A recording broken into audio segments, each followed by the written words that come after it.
ప్రార్థన చేసుకుందామండి. ప్రార్థన చేసుకుని యొక్క కార్యక్రమాన్ని మనం ప్రారంభించుకుందాం. దయగల తండ్రి, కృపగలనైనా పరిశుద్ధుడైన మా దేవ, మీ పరిశుద్ధమైన ఘనమైన నామమునకు స్తోత్రాలు తెలియజేసుకుంటున్నాం.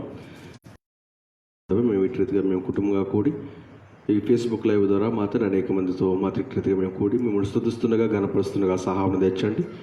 జరుగుతున్న కార్యక్రమం అంతా మాత్రం మీరు జయకరంగా, మహిమకరంగా, దీవెనకరంగా జరిగించమని, సమస్త ఘనత మహిమ ప్రభావాలు మీరే పొందుకోమని మా ప్రభువును లోకరక్షకుడైన యేసుక్రీస్తు వారి పరిశుద్ధమైన ఘనమైన ఉన్నతమైన నామమున ప్రార్థించి వేడుకొంచున్నాం మా పరమ తండ్రి, ఆమేన్. సభలో మనమందరం కలిసి మహోన్నతుడైన దేవుని మనం మహింపరచుటకు మొట్టమొదటిగా మోయలేని భారమంతా సిలువలో మోసావు అనే కీర్తన పాడుకుందాం.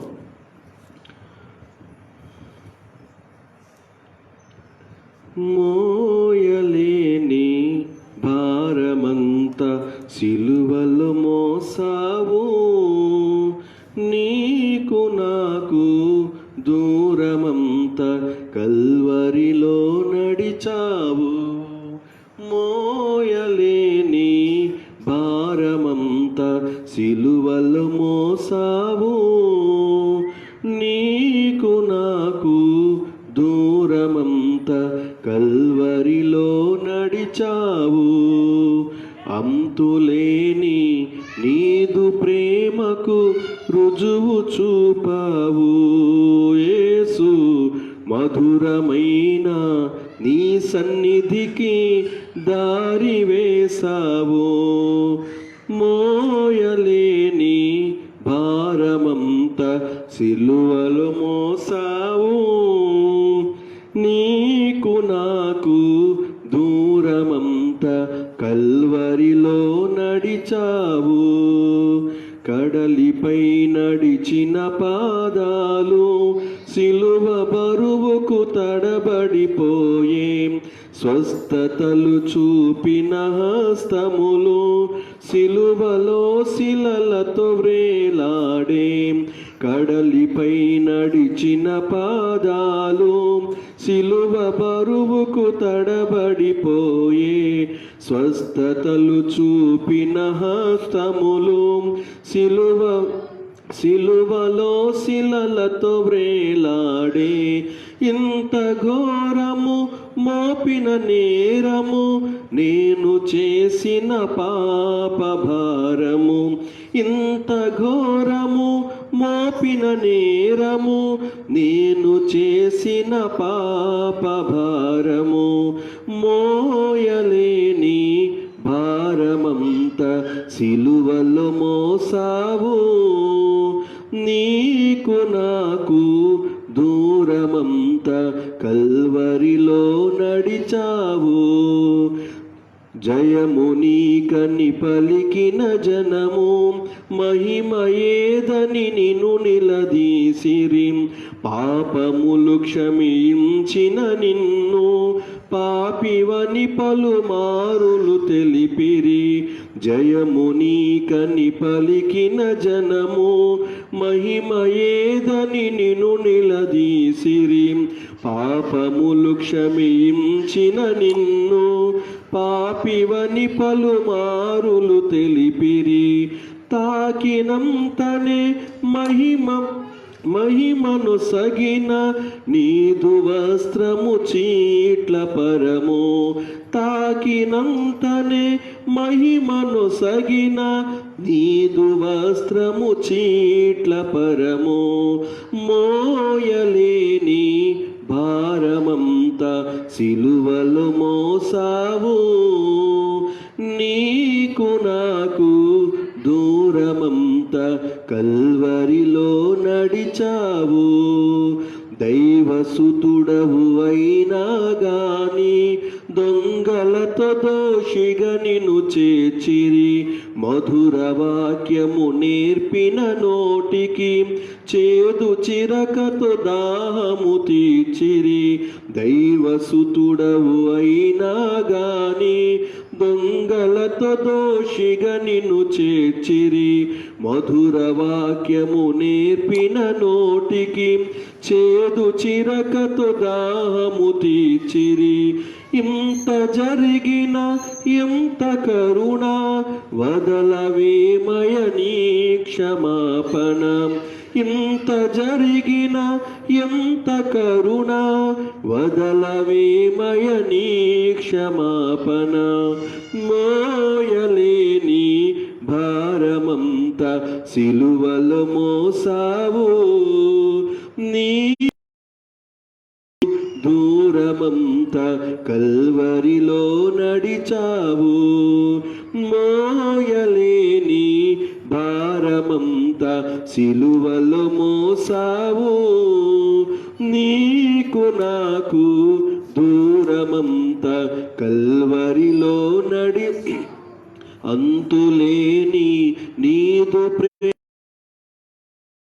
చూపావు యేసు, మధురమైన నీ సన్నిధికి వేసావు. నాదు గతిని మార్చావు, మోయలేని భారమంత సిలువలో మోసావు, నీకు నా దూరమంత కల్వరిలో నడిచావు. తర్వాతగా ధన్యులము మనము ధన్యులము, క్రీస్తు మరణ సమాధి పునరుత్థానములు చూచి నమ్మిన వారి కంటే ధన్యులము అనే కీర్తన పాడుకుందాం. లైవ్లో వీక్షిస్తున్న వారు కూడా దయచేసి ఈ పాట రాకపోయినట్లయితే రెండోసారి పాడడానికి ప్రయత్నించండి. వచ్చిన వారు ఉన్నట్లయితే కలిసి పాడడానికి ప్రయత్నించవలసిందిగా ప్రభువుకు వచ్చాం. ధన్యులము మనము ధన్యులము, క్రీస్తు మరణ సమాధి పునరుత్థానములు చూచి నమ్మిన వారి కంటే ధన్యులము. చూడక నమ్మిన మనమే ధన్యులము.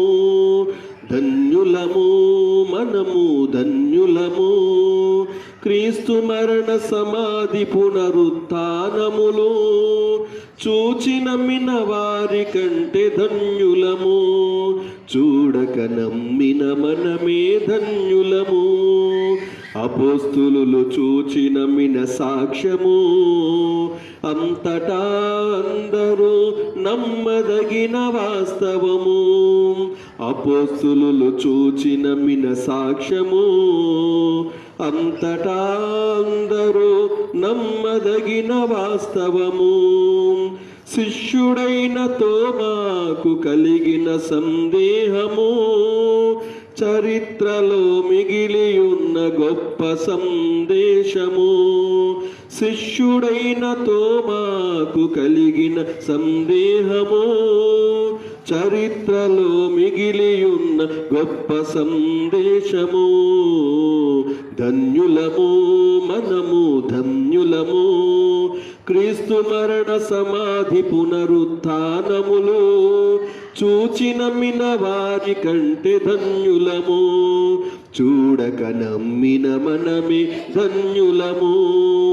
క్రీస్తు కొరకు హత సాక్షుల గాథలు కలుషాత్ములు కృప పొందుటకు దివ్య బోధలు.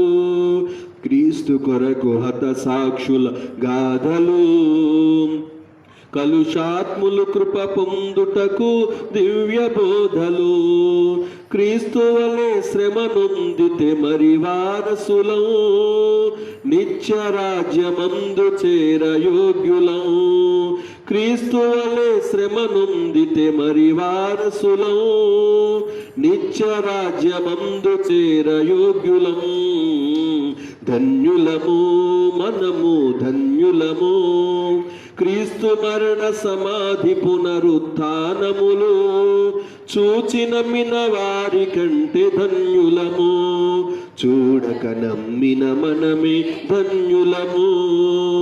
అతిక్రమములకు పరిహారము నొందిన వారు, ఆత్మలో కపటము లేని వారు ధన్యులు.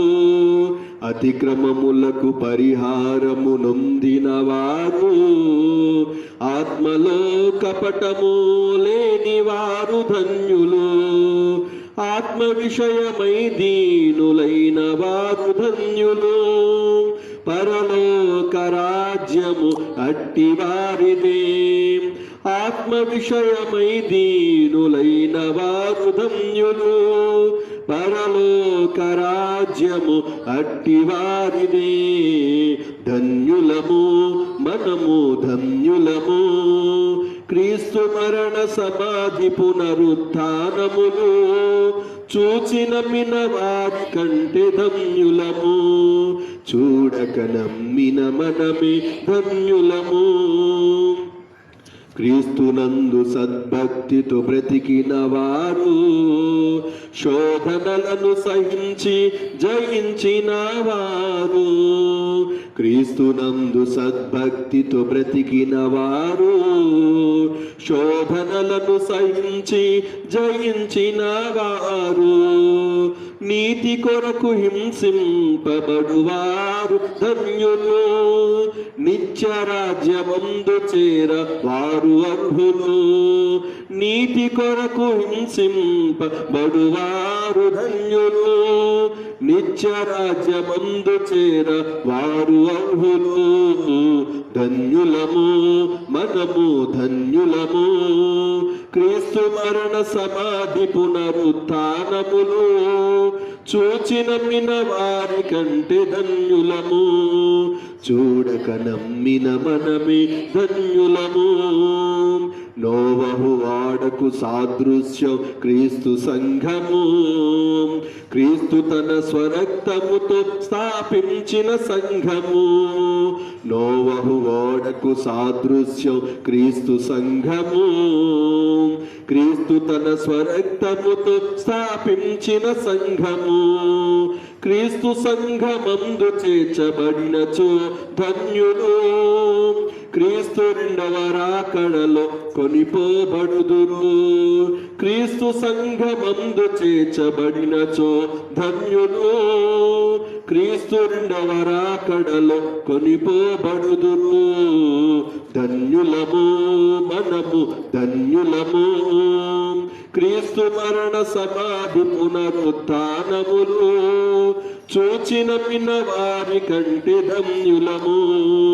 చూడక నమ్మిన మనమే ధన్యులము.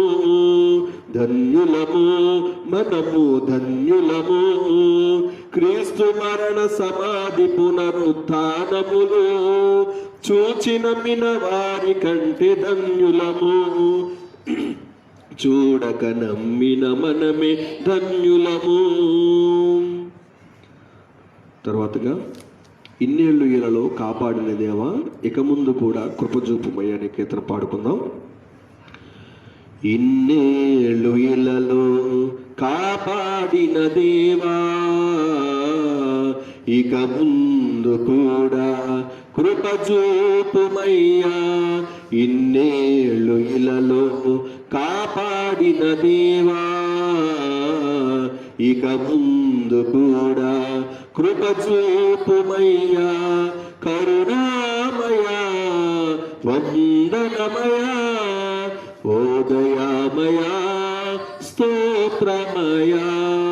కరుణామయా వందనమయా ఓ దయామయా స్తోత్రమయా. ఇన్నేళ్ళు ఇలలో కాపాడిన దేవా ఇక ముందు కూడా కృపజూపుమయ్యా. ఇన్నేళ్ళు ఇలలో కాపాడిన దేవా ఇక ముందు కూడా కృపజూపుమయ్యా. గడచిపోవుచున్నవి నా దినములో వడివడిగా నేను చూచుచుండగనే. గడచిపోవుచున్నవి నా దినములో వడివడిగా నేను చూచు. విడువక నన్ను మరువక నీ దయలో, విడువక నన్ను మరువక నీ దయలో. ప్రేమతో ఎడబాయక నీ శాశ్వతమగు ప్రేమతో ఇన్నేళ్ళు ఇలలో కాపాడిన దేవా ఇక ముందు కూడా కృపజూపుమయ్యా.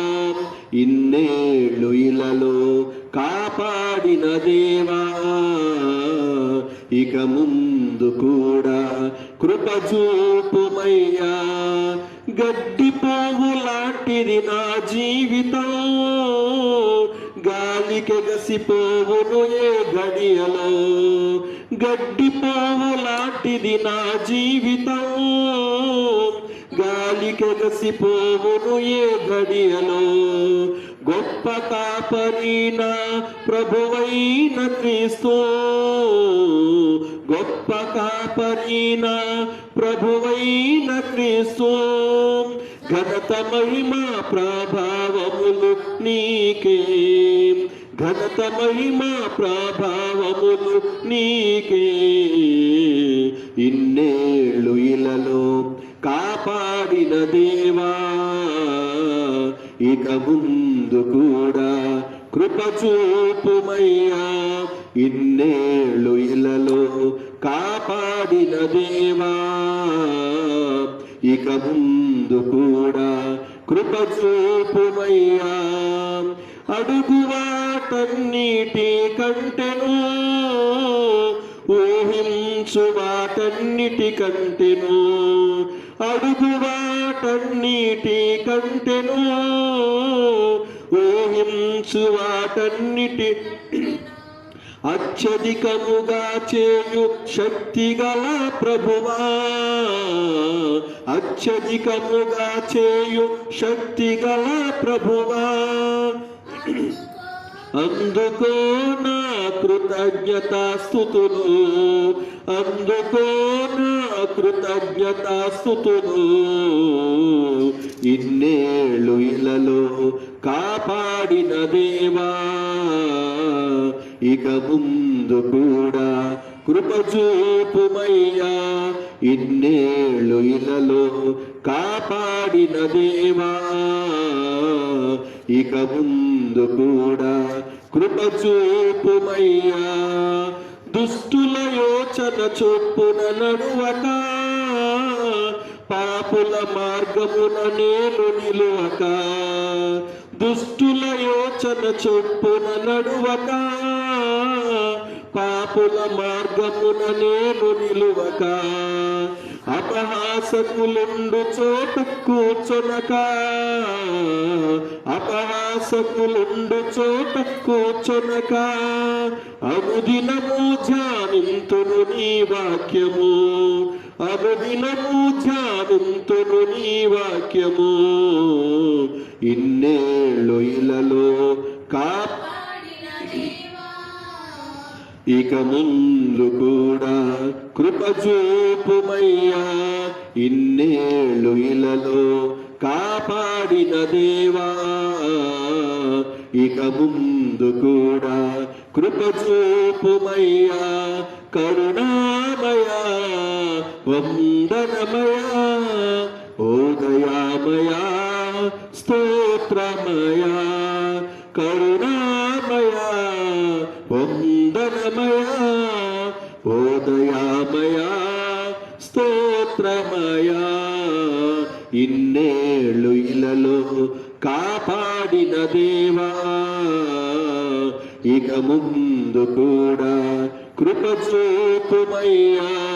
ఇన్నేళ్ళు ఇలలో కాపాడిన దేవా,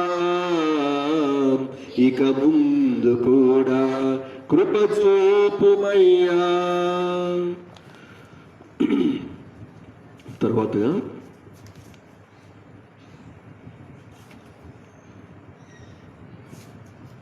చివరి కీర్తనగా మరొక కీర్తన పాడుకుందాం. ఈ కీర్తనానంతరం మనం దేవునికి వాక్యం నుండి కొన్ని సంగతులను దేవునికి గ్రంథం నుండి మనము నేర్చుకోవడానికి ప్రయత్నం చేద్దాం. చివరి కీర్తనగా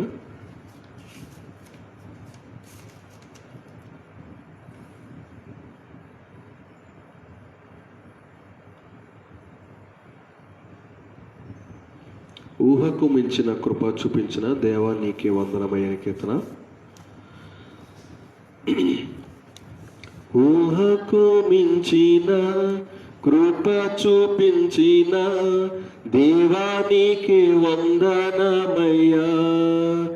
ఊహకు మించిన కృప చూపించిన దేవానికి వందనమయ్యా. కొత్త వత్సరం అనుగ్రహించిన దయా కిరీటం అలంకరించిన దేవా వందనమయ్యా. స్తుతింతు యేసయ్యా. ఊహకు మించిన కృప చూపించిన దేవానికి వందనమయ్యా. ఊహకు మించిన కృప చూపించిన దేవానికి వందనమయ్యా.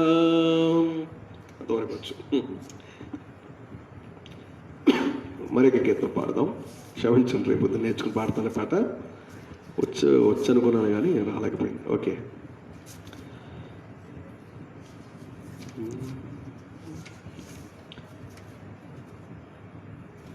నిన్ను నమ్మిన చూ సిగ్గుపడని ఇవన్నీ కీర్తన పాడుకుందాం. రేపటి దినాన మనం పాడదాం. ఊహకు మించిన పాట వచ్చి కానీ మర్చిపోయాను, చాలా కాలం పాడి. నిన్ను నమ్మినచో సిగ్గుపడనీయవు, నన్ను నెమ్మదితో నీవే ఉంచెదవు. నిన్ను నమ్మినచో సిగ్గుపడనీయవు, నన్ను నెమ్మదితో నీవే ఉంచెదవు. ఆపత్కాలమున నమ్ముకొనదగిన, ఆపత్కాలమున నమ్ముకొనదగిన యేసు నీవే ఆధారము. యేసు నీవే నా ప్రాణము. యేసు నీవే ఆధారము. యేసు నీవే నా ప్రాణము. నిన్ను నమ్మినచో సిగ్గుపడనీయవు, నన్ను నెమ్మదితో నీవే ఉంచెదవు. తెలివిని నమ్ముకొని తోలిపడ్డాను, తెలివిని నమ్ముకొని తోలిపడ్డాను. బుద్ధి జ్ఞానము నీ దానమని నీ చెంతకు చేరాను. బుద్ధి జ్ఞానము నీ దానమని నీ చెంతకు చేరాను. యేసు నీవే ఆధారము. యేసు నీవే నా ప్రాణము. యేసు నీవే ఆధారము. యేసు నీవే నా ప్రాణము. నిన్ను నమ్మినచో సిగ్గుపడనీయవు, నన్ను నెమ్మదితో నీవే ఉంచెదవు. బలమును నమ్ముకొని భంగపడ్డాను, బలమును నమ్ముకొని భంగపడ్డాను. శక్తిమంతుడా నా కోటవని నీ చెంతకు చేరాను. శక్తిమంతుడా నా కోటవని నీ చెంతకు చేరాను. యేసు నీవే ఆధారము. యేసు నీవే నా ప్రాణము. యేసు నీవే ఆధారము. యేసు నీవే నా ప్రాణము. నిన్ను నమ్మినచో సిగ్గుపడనీయవు, నన్ను నెమ్మదితో నీవే ఉంచెదవు. ధనమును నమ్ముకొని దగాపడ్డాను, ధనమును నమ్ముకొని దగాపడ్డాను. సుఖ సంపద నీ దీవెనని నీ చెంతకు చేరాను. సుఖ సంపద నీది చెంతకు చేరను. యేసు నీవే ఆధారము, యేసు నీవే నా ప్రాణము, యేసు నీవే ఆధారము, యేసు నీవే నా ప్రాణము. నిన్ను నమ్మినచో సిగ్గుపడనీయవు, నన్ను నెమ్మదితో నీవే ఉంచెదవు. మనుషుల నమ్ముకొని మభ్యపడ్డాను, మనుషుల నమ్ముకొని మభ్యపడ్డాను. సత్యవంతుడా ఆశ్రయుడవని నీ చెంతకు చేరాను. సత్యవంతుడా ఆశ్రయుడవని నీ చెంతకు చేరాను. యేసు నీవే ఆధారము, యేసు నీవే నా ప్రాణము, యేసు నీవే ఆధారము, యేసు నీవే నా ప్రాణము. నిన్ను నమ్మినచో సిగ్గుపడనీయవు, నన్ను నెమ్మదితో నీవే ఉంచెదవు. నిన్ను నమ్మినచో సిగ్గుపడనీయవు, నన్ను నెమ్మదితో నీవే ఉంచెదవు. ఆపత్కాలమున నమ్ముకొనదగిన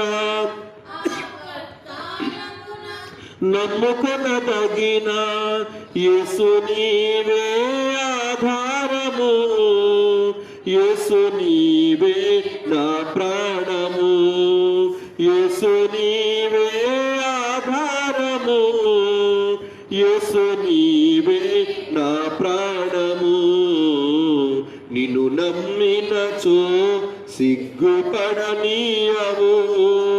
నన్ను నెమ్మదితో నీవే ఉంచెదవు. నిన్ను నమ్మినచో సిగ్గుపడనీయవు, నన్ను నెమ్మదితో నీవే ఉంచెదవు.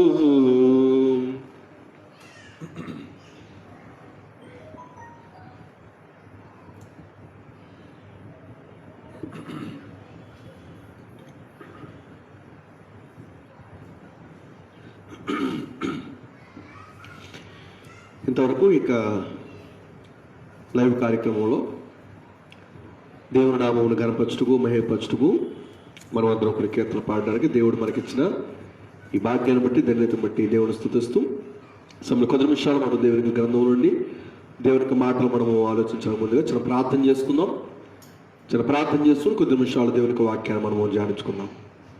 దయగల తండ్రి, కృపగలనైనా పరిశుద్ధుడైన మా దేవ, మీ పరిశుద్ధమైన ఘనమైన నామమునకు స్తోత్రాలు. దేవ, ఇంతవరకు మీ బిడ్డలుగా మీ పిల్లలుగా మేము ఇటుగా మేము కూడుకుని మిమ్మల్ని స్తుతించడానికి, గణపరచడానికి, మహిమపరచాలని నా తండ్రి, మిమ్మల్ని కీర్తించడానికి, కొనియాడడానికి తండ్రి మీరు మాకు ఇచ్చిన భాగ్యం బట్టి మీకు వందనాలు. దేవ, ఇంతవరకు మేము పాడిన పాటల ద్వారా మీరు మహిమపరచబడి ఉన్నారు మాకు మేము నమ్మొచ్చున్నాం. పాడిన పాటలు ఉన్న భావాన్ని మా హృదయం బంధించుకుని వాటి ప్రకారంగా మా ఆత్మ జీవితం సరిచేసుకున్నట్లుగా సహాయం తెచ్చమని దాని ఇస్తాలో మాత్రం విత్తబడవచ్చు వర్తమానం ద్వారా మేమందరం కూడా ఆత్మీయంగా మాకు జీవితాలను తండ్రి సరిచేసుకుని మీ వాక్యానుసారంగా జీవించగలిగే ధన్యత అటుకప్పుడు మాత్రం మీరు మాకు దయచేయమని, సమస్త ఘనత మహిమ ప్రభావాలు మీరే పొందుకోమని మా ఆత్మ భూమి లోకరక్షకుడైన యేసుక్రీస్తు వారి పరిశుద్ధమైన ఘనమైన ఉన్నతమైన ఉందర ప్రార్థించి వేడుకొచ్చున్న మా పరమ తండ్రి, ఆమేన్. రాత్రికాల సమయంలో మరొకసారి ఈ ఫేస్బుక్ లైవ్లో వీక్షిస్తున్న వ్యూవర్స్కి అందరికీ నా ప్రత్యేకమైన వందనాలు తెలియజేసుకుంటున్నాను. కార్యక్రమం ఎన్ని కారణాలు మనకి ఆటంకంగా ఉన్నా కూడా దేవుని పని విషయంలో, దేవుణ్ణి స్తుతించే విషయంలో, దేవుని ఘనపరిచే విషయంలో, దేవుని మహిమపరిచే విషయంలో మనం ఎంత మాత్రమూ కూడా మనం సాకులు మనం చూడవలసిన పని లేదు. మనకున్న సమయాన్ని సద్వినియోగం చేసుకుంటూ దేవుడు మనకిచ్చిన ఈ భాగ్యాన్ని మనము సద్వినియోగం చేసుకోవాల్సిన వారు ఉన్నాం. రాజుల 2వ గ్రంథము 13వ అధ్యాయము, 14వ అధ్యాయము, 15వ అధ్యాయము, 16వ అధ్యాయం, ఈ 4 అధ్యాయాలని ఈరోజు మీరు చదవలసిన వారు ఉన్నారు. మా స్థానిక సంఘం ద్వారా మేము ముద్రించిన ఈ క్యాలెండర్లో ముద్రించబడిన బైబిల్ క్యాలెండర్ ప్రకారంగా ఈరోజు మీరు చదవాల్సిన అధ్యాయాలు రాజుల 2వ గ్రంథము 13వ అధ్యాయము, 14వ అధ్యాయము, 15వ అధ్యాయము, 16వ అధ్యాయాలని మీరు చదవలసిన వారు ఉన్నారు.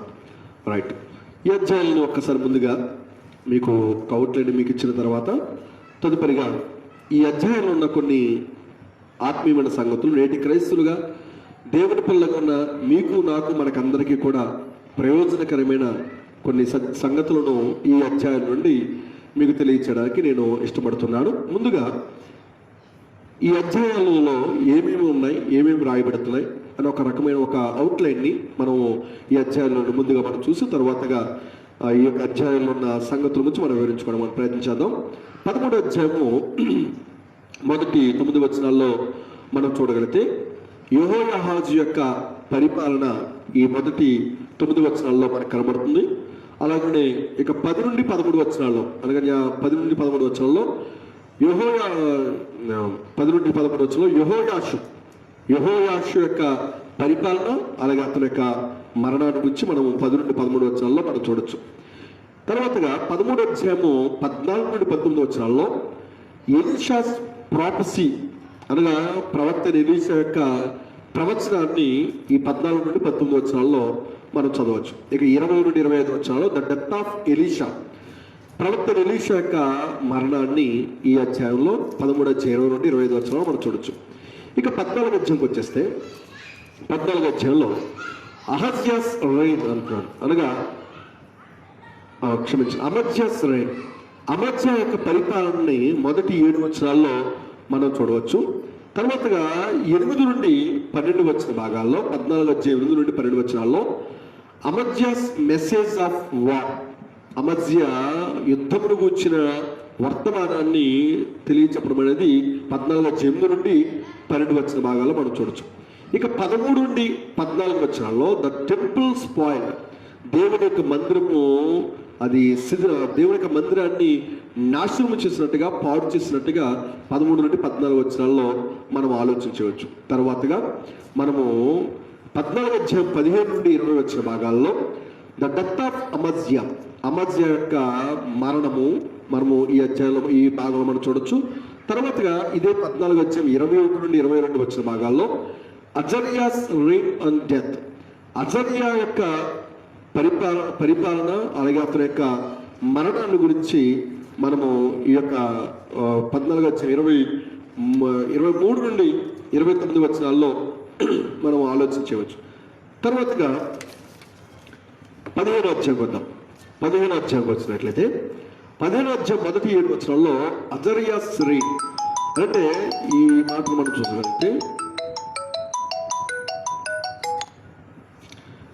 క్షమించండి, ఓకే, 15వ అధ్యాయంలో మొదటి 7 వచనాల్లో అజర్యాస్ రైన్, ఈ అజర్యా అనే ఉజ్జియా అనే పేరు కూడా ఈ అజర్యాకే, కాబట్టి అజర్యా అనే పేరుకు మరొక మాట, మరొక పర్యాపదం మనం చూస్తే ఉజ్జియా, రైట్, ఓకే. 15వ అధ్యాయంలో 8 నుండి 12 వచనాల్లో జకర్యాస్ రైన్, జకర్యా యొక్క పరిపాలన మనం చూడొచ్చు. ఇక 15వ అధ్యాయం 13 నుండి 15 వచ్చిన భాగాల్లో షల్లూమ్స్ 1 month రైన్, షల్లూమ్ అనబడిన వాడు 1 నెల పరిపాలన కాలాన్ని, 1 నెల పరిపాలన సమయాన్ని 15 అధ్యాయం 13 నుండి 15 వచనాల్లో రాజుల 2వ గ్రంథంలో మనం చూడొచ్చు. తర్వాతగా 15 అధ్యాయం 16 నుండి 22 వచనాల్లో మెనహేమ్స్ రైన్, మెనహేమ్ యొక్క పరిపాలన. ఇక 15 అధ్యాయం 23 నుండి 20 వచనాల్లో పెకహియాస్ రైన్, పెకహియా యొక్క పరిపాలన. అలాగే మరొక పెకహియా ఉన్నాడు 15 అధ్యాయం 27 నుండి 37 వచనంలో పెకహియా యొక్క పరిపాలన, అతని యొక్క మరణం. ఇక 15 అధ్యాయం 30 నుండి 38 వచనాల్లో జోతామ్స్ రైన్ అండ్ డెత్, అనగా యోతాం యొక్క పరిపాలన అలాగే అతని యొక్క మరణాన్ని 15 అధ్యాయం 32 నుండి మనము 38 వచనాలు చూడొచ్చు. ఇక చివరిదిగా 16 అధ్యాయం మనం చూస్తే 16 అధ్యాయం చూద్దాం.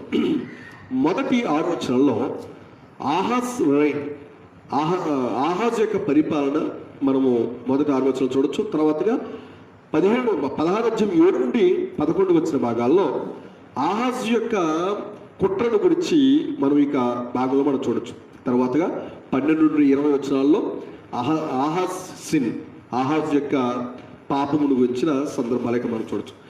ఇది మనం ఓవరాల్గా మనం చూస్తే ఈరోజు మనం చదవాల్సిన అధ్యాయాల భాగాల్లో 13వ అధ్యాయము, రాజుల 2 గ్రంథం 13వ అధ్యాయము, 14వ అధ్యాయము, 15వ అధ్యాయము, 16వ అధ్యాయం. ఈ అధ్యాయాలలో మనము ఆలోచించగలిగితే ఈ అధ్యాయాల్లో రాయబడిన సందర్భాలని మనం పరిశీలన చేసినప్పుడు సుమారుగా ఇక్కడ మనము గమనించగలిగితే 1, 2, 3, 4, 5, 6, 7, 8, తర్వాత 9, 10, తర్వాత 11, 12 సుమారుగా 12 మంది రాజుల యొక్క పరిపాలన చరిత్ర ఈ 13, 14, 15, 16 ఈ 4 అధ్యాయాల్లో సుమారుగా 12, 13 రాజుల యొక్క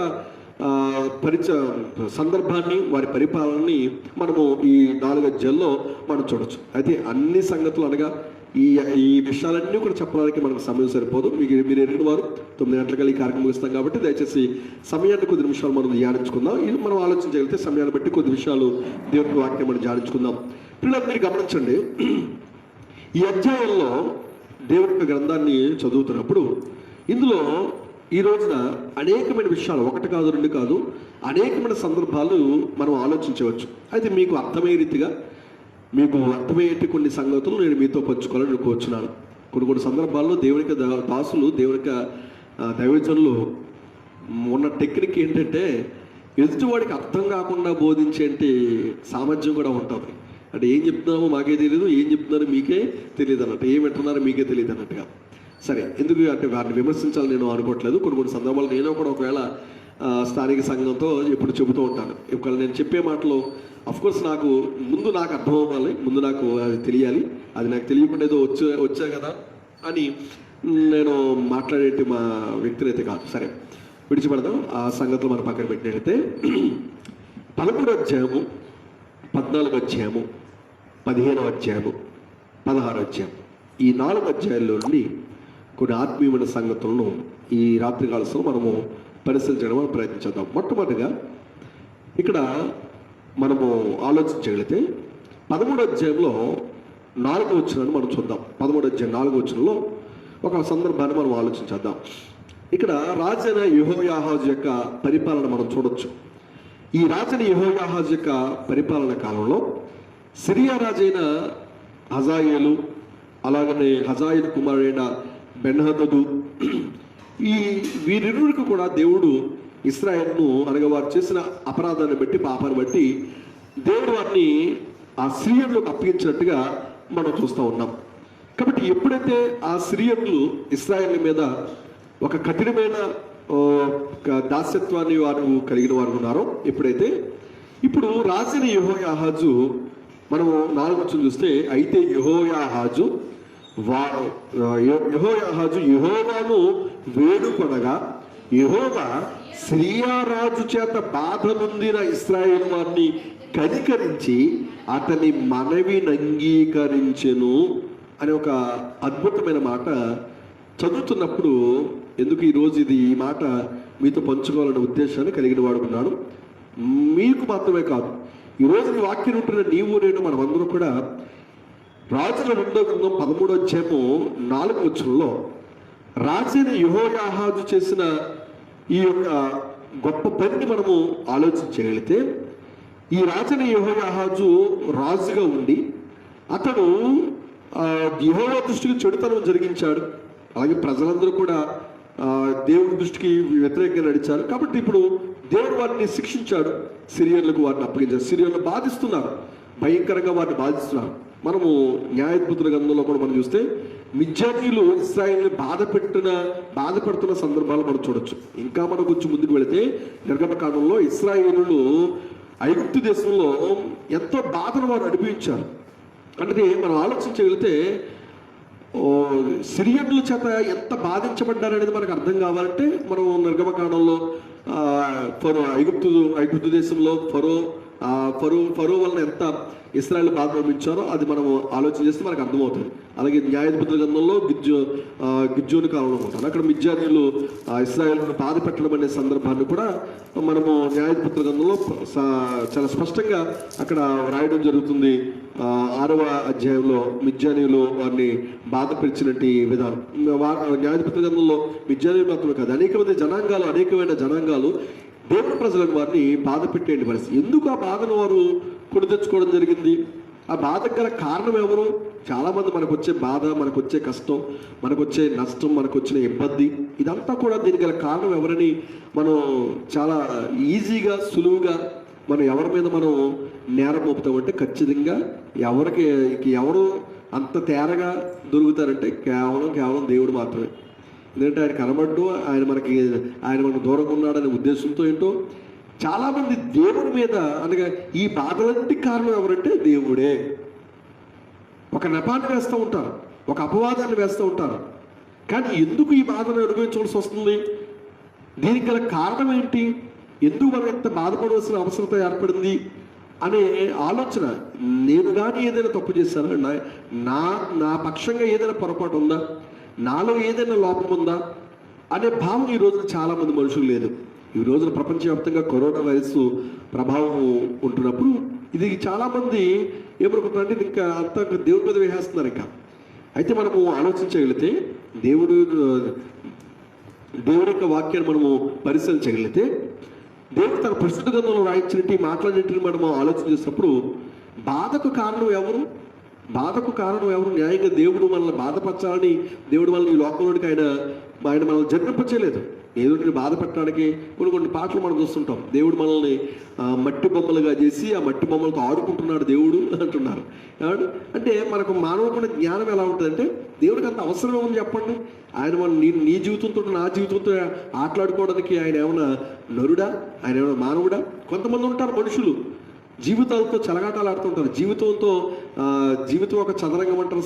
ఇలా మా లోకంలో మనం చూస్తే మనుషులు కొంతమంది వ్యక్తులతో ఒక ఆట ఆడుకుంటారు. అందుకని చాలా మంది ఫుట్బాల్ ఆడేస్తారంటారు. కొంతమంది ఫుట్బాల్ ఆడేస్తారు. కొంతమంది జీవితాలతోటి భార్య భర్త జీవితంతో, ఏమంటే అన్నదమ్ములు, అక్క చెల్లెండ్రు, ఇంకా ఇలా మనం చెప్పుకూడదు, బంధువులు, మిత్రులు, స్నేహితులు, వీళ్ళందరినీ కూడా మనం చూస్తుంటే కొన్ని సందర్భాల్లో ఎవడో కూడా మన జీవితంతో ఆట ఆడుకుంటూనే ఉంటాడు. ఆడికి వచ్చిన ఆట అది క్రికెట్ అవ్వచ్చు, వాలీబాల్ అవ్వచ్చు, ఫుట్బాల్ అవ్వచ్చు, ఏదైనా అవ్వచ్చు. అంటే ఆడికి ఏ ఆట వచ్చో ఎలా ఆడగలడో అలా ఆడుకుంటాడు. అదొక స్పోర్ట్, అదొక ఆట. నేనంటాను లోకంలో చాలా ఎన్నో జాతీయ క్రీడలు ఉన్నాయి. ఈ జీవితాలతో ఆడుకునే ఆటగాళ్ళు కొంతమంది ఉంటారు. జీవితాలతో ఆటలు ఆడుకునే ఆటగాళ్ళు ఉంటారు. ఏమన్నా ప్లే బాయ్స్ అంటారు. వీళ్ళని ప్లే బాయ్స్ అంటారు కదా. అంటే కొంతమంది అమ్మాయిల జీవితాలతో ఆడుకునేటి మృగాళ్ళు ఉన్నారు. అదే కొంతమంది ఆ మగవాళ్ళ జీవితాలతో ఆటలాడుకునే ఆడవాళ్ళు కూడా లేకపోలేదు. అంటే జీవితాలతో, ప్రాణాలతో చెలగాటమాడతారు. అందుకని ప్రాణాలతో చెలగాటమాడతారనేటి మాటలు మనము లోకంలో మనం చూస్తాం. కానీ దేవుడు అటువంటి వాడు కాదు. నీ జీవితంతో చెలగాటమాడడానికి, నీ జీవితంతో ఆయన ఏదో కబడ్డీ ఆడడానికి ఆయన నిన్ను దాని కూడా సృష్టించలా. నీవు ఆయనను మహిమపరచడానికి, ఆయనను ఘనపరచడానికి, ఆయనను స్తుతించడానికి, ఆయనను మహిమపరచడానికి దేవుడు నిన్ను ఈ భూమి మీద కన్నా పంపించిన సంగతిని మనం గుర్తుగా ఆయన చిత్తాన్ని మనం నెరవేర్చగలిగిన వారు ఉండాలి. ఈ రోజున మనం చూస్తే మరలా తిరిగి కాలం మరలా వెనక్కి వస్తుంది అంటున్నారు.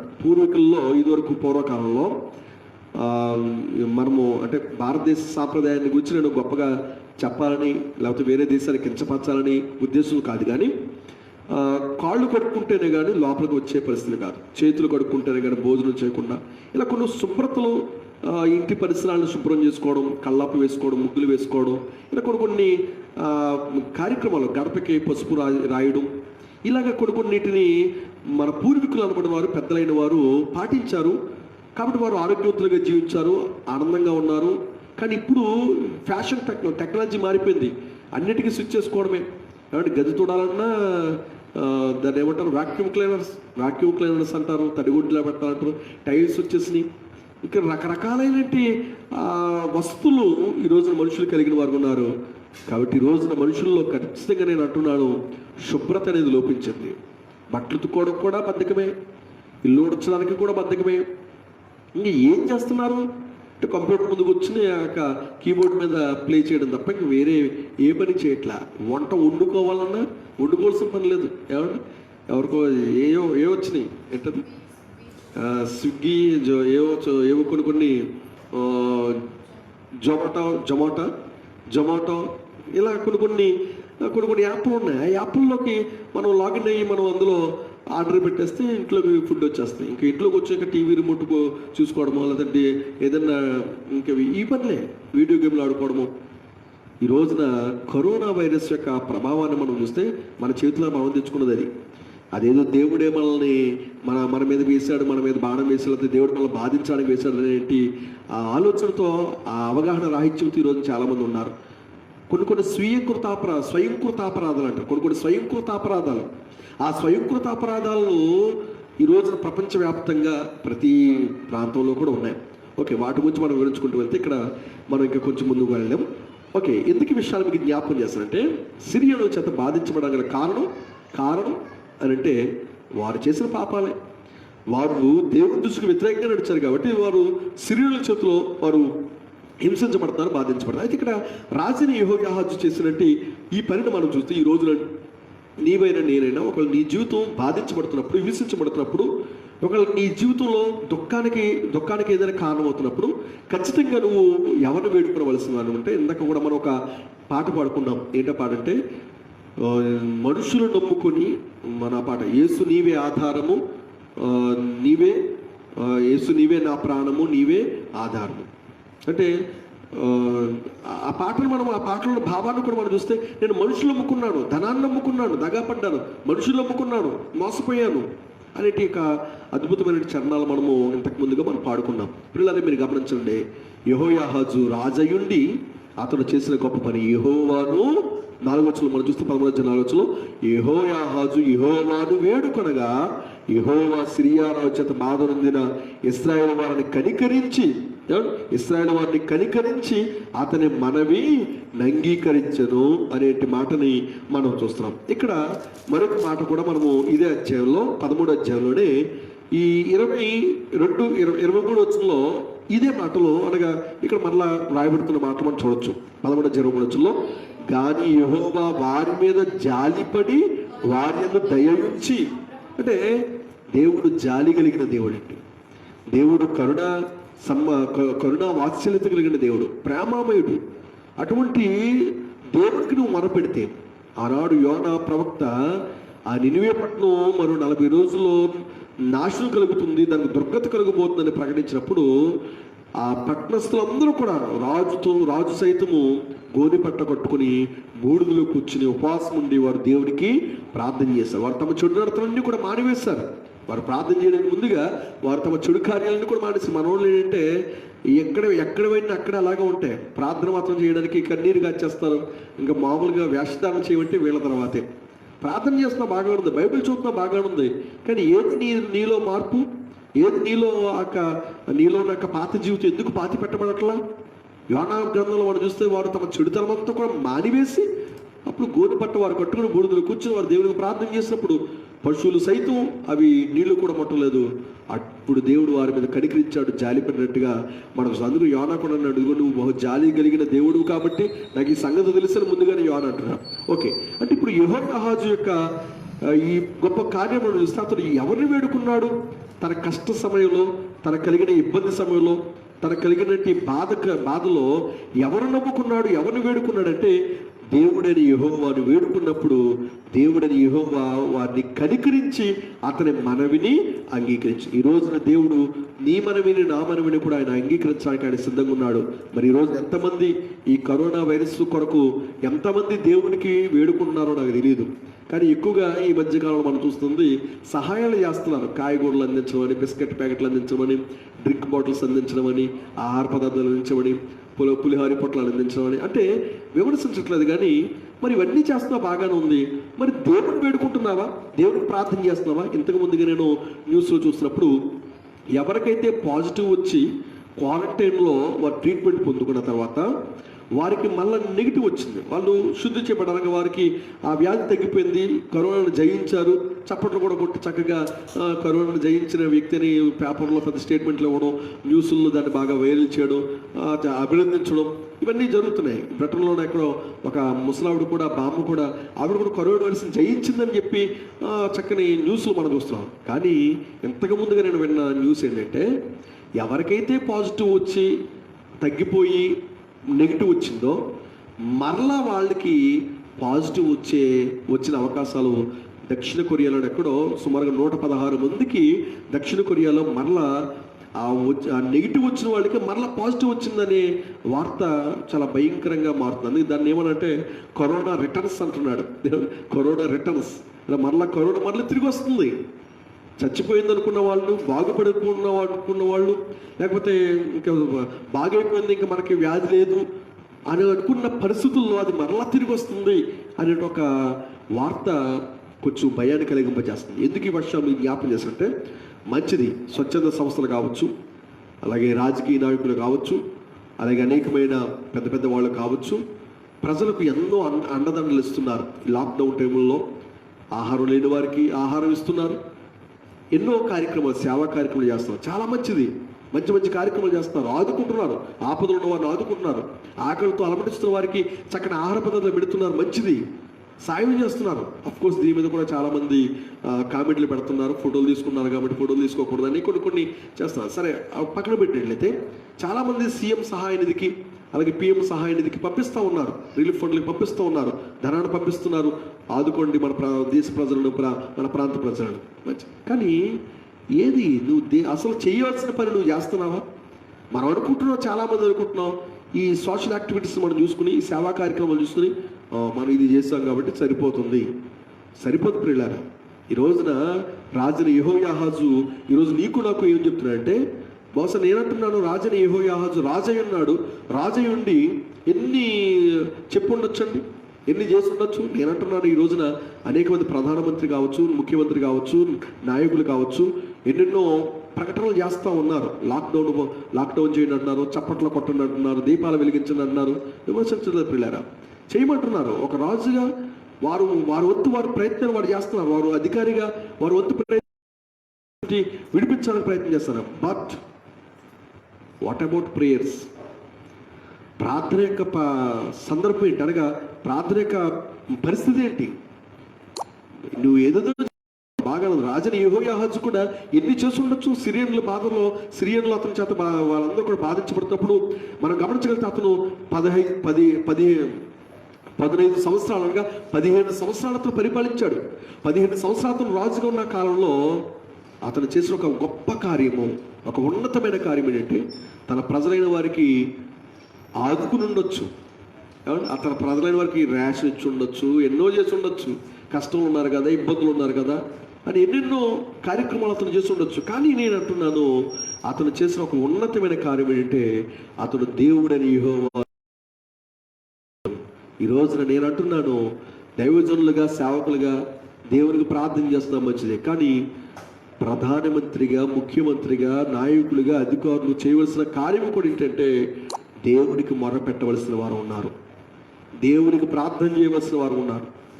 నువ్వు ఎన్నెన్నో పథకాలు పెట్టడం కాదు, ఏమేమో ఆజ్ఞలు జారీ చేయడం కాదు, క్వారంటైన్లు ఎన్ని చేసినా అఫ్కోర్స్ ఇవన్నీ చెయ్యాలి కూడా, ఇంకా చెయ్యాలి కూడా. ఇంకా ఎన్ని చేసినా చెయ్యాల్సిన పని ఒకటి ఉంది, అదే సృష్టికర్త అయిన దేవునికి ప్రార్థన చేయి. నువ్వు ఎంత గొప్ప అధికారివైనా, నువ్వు మంత్రివైనా, ప్రధానమంత్రివైనా, ముఖ్యమంత్రిని, ఎవరైనా, రాష్ట్రపతిని, ఎవరైనా దేవునికి మొర్ర పెట్టకుండా విడుదల అనేది కలగదు. దేవునికి మనం ప్రార్థన చేయకుండా ఏమాత్రం కూడా మనకి విడుదల దొరకదు. దైవజనులుగా మా బాధ్యతగా మేము ప్రార్థన చేయొచ్చు, దేవుని పిల్లలుగా, విశ్వాసులుగా ప్రార్థన చేయొచ్చు. కానీ ఒక పదవిలో ఉన్నవారు, ఒక అధికారంలో ఉన్నవారు సైతం దేవుని వాక్యం పోస్తుంది, రాజుల కొరకు, అధికారులందరి కొరకు ప్రార్థన చేయండి అంటున్నా. చేస్తున్నాం, చేయట్లేదని చెప్పట్లా. కానీ రాజుగా ఉన్నవారు, అధికారులుగా ఉన్నవారు, మంత్రులుగా ఉన్నవారు చెయ్యాల్సిన పని కూడా ఏంటంటే, రాజుని యెహోయాహాజు చేశాడు, అతడు యెహోవాను వేడుకొనగా. చేస్తున్నారా? ఈరోజు ఎవరు చెప్పగలరండి ఈ వార్త, ఈ సంగతిని? ఎంతమంది ఈ రోజున చాలామంది మన మంత్రులకి, ప్రధానమంత్రులకి, ముఖ్యమంత్రులకి, రాష్ట్రపతులకి, అధికారులకి అందరికీ, అయ్యా మాకు సాయం చేయండి, మాకు ఎలా చేయండి, ఇలా చేయండి, ఇది చేయండి, అది చేయండి అని చెప్పేవారు ఉన్నారు. కానీ ఒక్కడైనా, అయ్యా మీరు ప్రార్థన చేయండి, అయ్యా మీరు దేవుడు తెలుసుకోండి, నిజమైన దేవుడు ఎవరు తెలుసుకోండి. ఈ లోకంలో ఎంతమంది దేవుళ్ళు అనబడి వారు, దేవతలు అనబడి వారు ఉన్నారు, కానీ నిజమైన దేవుడు ఒకే ఒక దేవుడు ఉన్నాడు. ఆ దేవుడు ఎవరో మీరు తెలుసుకుని ఆ దేవుడిని మీరు వేడుకోనండి అయ్యా. భారతదేశానికి ఎంతమంది ప్రధానమంత్రులు ఉంటారు? ఒక్కడే కదా. మరి ఈ సర్వసృష్టికి ఎంతమంది దేవుడు ఉంటారు? దేశానికి నువ్వు ఒక్కడే ప్రధానమంత్రి అయినప్పుడు మరి లోకానికి అందరికి దేవుడు ఒక్కడే ఉండకూడదా? ఎవరి దేవుడు మారేనా? ఈ చిన్న లాజిక్ని ఈరోజు చాలామంది మిస్ అవుతున్నారు. ఈరోజు ఆలోచన చేస్తే ఇదేంటి కొంచెం వేల మీద పడ్డాడని అనుకోవద్దు దయచేసి.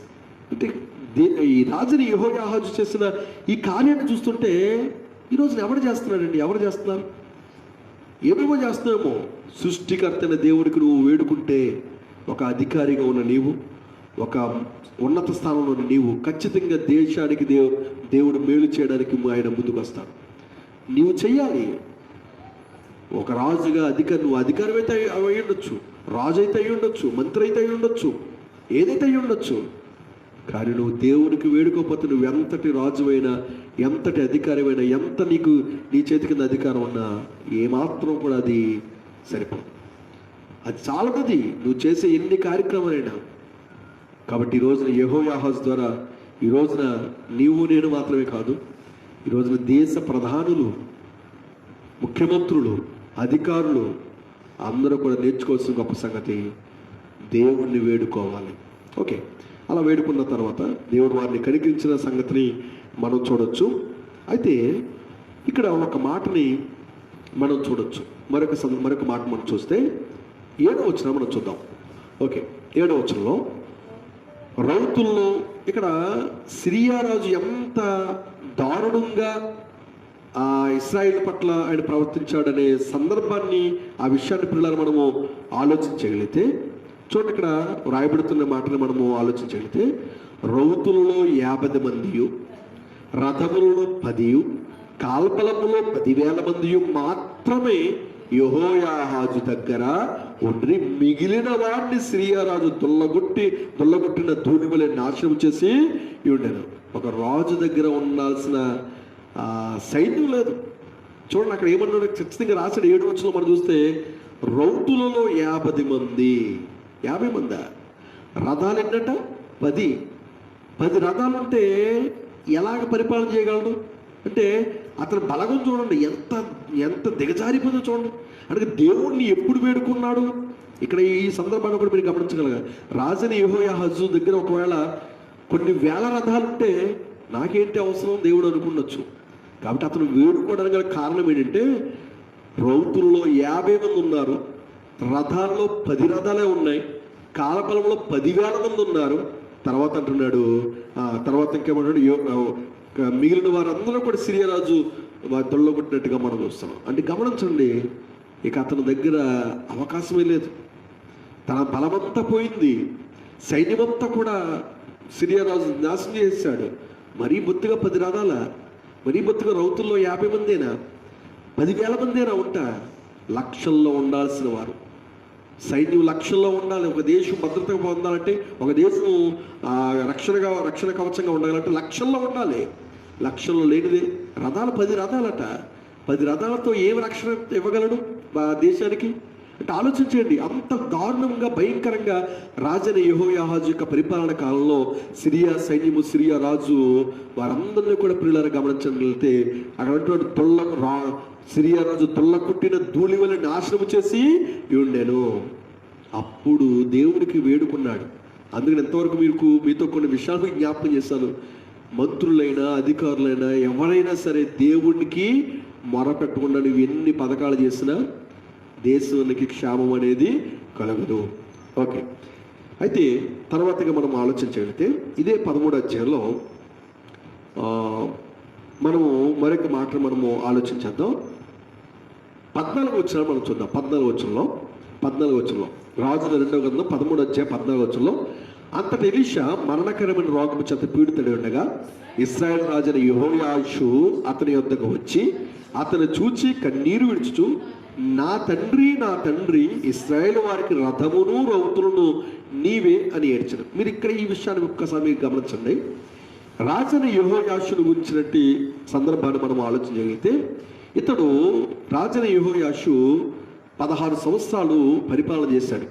అయితే ఇతడు ఉపయోగించిన పదజాలాన్ని, ఇతడు ఉపయోగించినట్టు పదజాలాన్ని ఒక్కసారి మనం ఆలోచన చేస్తే, ప్రవక్తని ఎలీషా మరణకరమైన రోగం చేత పీడితులవుతున్నాడు.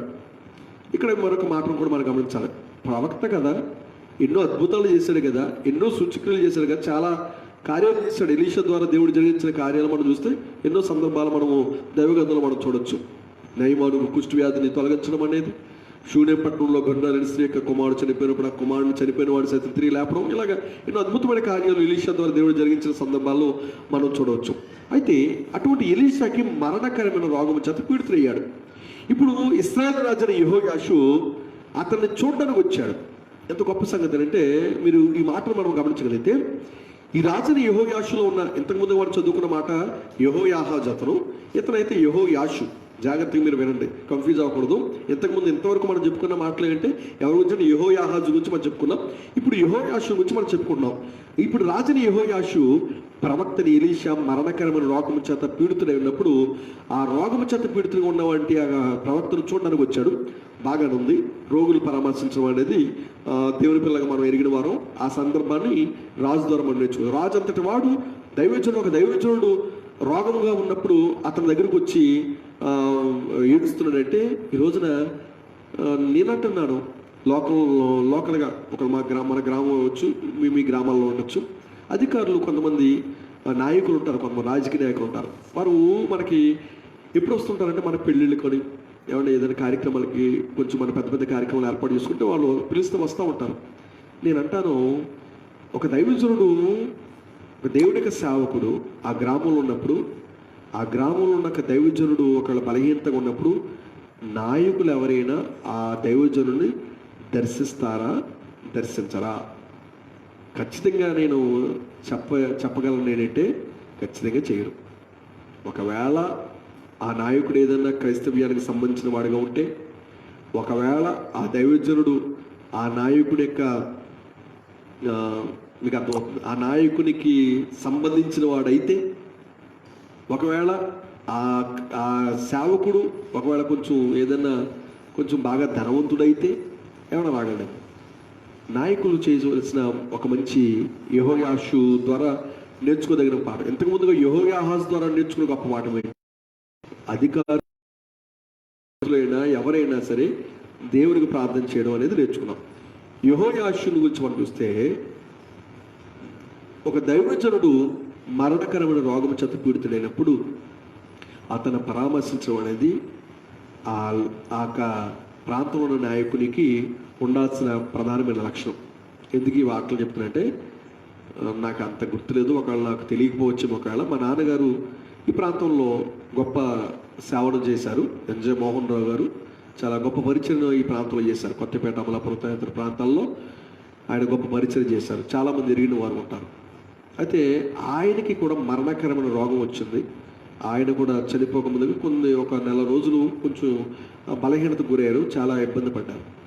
మరి ఎంతమంది నాయకులు ఎవరైనా వచ్చారేమో అనేది నాకైతే అంత గుర్తులేదంటే ఖచ్చితంగా రాలేదు. కాబట్టి ఖచ్చితంగా రాలేదు, నేనైతే చెప్పగలను సూటిగా.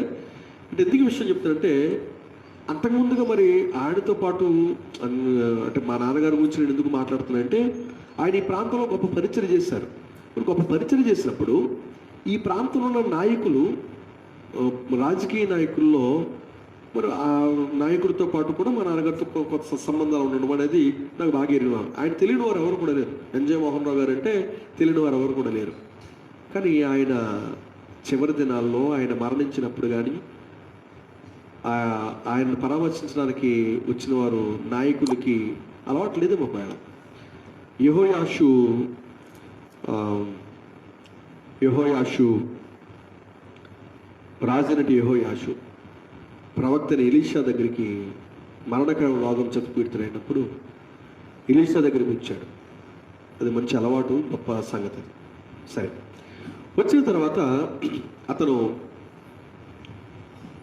అతను ఎలీషాతో పలికిన మాట మనం చూస్తే, నా తండ్రి ఇశ్రాయేలు వారికి రథములు రౌతులు నీవే అని ఏడ్చెను అంటున్నాడు. ఏడుపు వచ్చేసిందండి. ఒక దైవజనుడు మరణిస్తున్నప్పుడు ఆ దైవుడిక సేవకుని మరణాన్ని బట్టి చింతిస్తూ యెహోయాషు అంటున్నాడు, నా తండ్రి అంటే ఏ స్థానం ఇచ్చాడండి? ఇతను రాజే, ఇశ్రాయేలు దేశానికి రాజు. 16 సంవత్సరాలు పరిపాలించాడు ఈ రాజుని యెహోయాషు.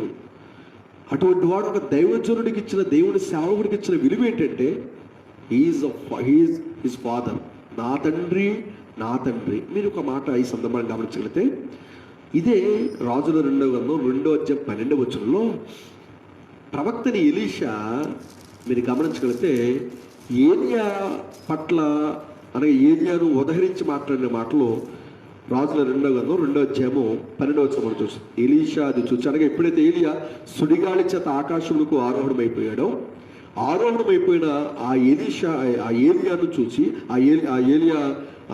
ఏలియా ఎప్పుడైతే సుడిగాలి చేత ఆరోహణమైపోయాడో అది చూచి ఎలీషా అంటున్నాడు 12వ వచనం 2వ అధ్యాయం 12వ వచనం, నా తండ్రి ఇశ్రాయేలు వారికి రథమును రౌతులను నీవే అని కేకలు వేసింది. ఎగ్జాక్ట్గా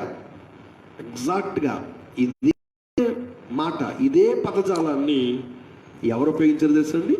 రాజని యెహోయాషు ఎలీషా పట్ల ఉపయోగించాడు. ఈ సందర్భాన్ని మీరు గమనించండి జాగ్రత్తగా. ఎలీషా మనము అనగా న్యాయంగా మనం గమనించగలిగితే, ఎలీషా అతను వచ్చేసరికి అతని పరిపాలన కాలంలో యెహోరాము ఆహాబు కుమారుడైన, నాకు తెలిసి ఆహాబు కుమారుడైన యెహోరాము యోధారాజైన యెహోషాపాతు ఏర్పడిలో 18వ సంవత్సరం ముందు షోమ్రోను ఇశ్రాయేలు, అనగా యోధాకు రాజుగా యెహోషాపాతు ఉన్నాడు, ఇశ్రాయేలుకు రాజుగా యెహోరాము ఉన్నాడు. అయితే మనం గమనించగలిగితే ఎందుకు ఈ సందర్భాలు ఈ విషయాన్ని జ్ఞాపకం చేస్తానంటే, ఇంతమంది రాజులు, ఒక విషయం ఒక మాట నేను మీతో చెప్పాలనుకుంటున్నాను. ఒక్కసారి ఈ మాటలు ఒకసారి మీతో చెప్తాను. ఒకసారి చూద్దాం. రాజు నటి యెహోరాము, ఒకవేళ మనము ఆలోచించగలిగితే మనము ఒక్క నిమిషం అండి. ఇశ్రాయేల్ రాజు నటి యెహోరాము, ఆహాబు కుమారుడైన యెహోరామును గురించి మనము ఆలోచించగలిగితే, ఆహాబు కుమారుడేంటి యెహోరాముకుని, అలాగనే ఈ యొక్క మనము చదువుతున్న ఈ 13వ అధ్యాయంలో ఇక యెహోయాహాజుకును మనం ఆలోచించగలిగితే కొంత కొన్ని ఇయర్స్ గ్యాప్ కనబడుతుంది మనకి. ఓకే, సరే. అయితే ఇక్కడ ఒక మాట మీకు ఎందుకు జ్ఞాపకం చేస్తానంటే, ఎలీషా దైవజనుడు ఏలియా పట్ల ఏదైతే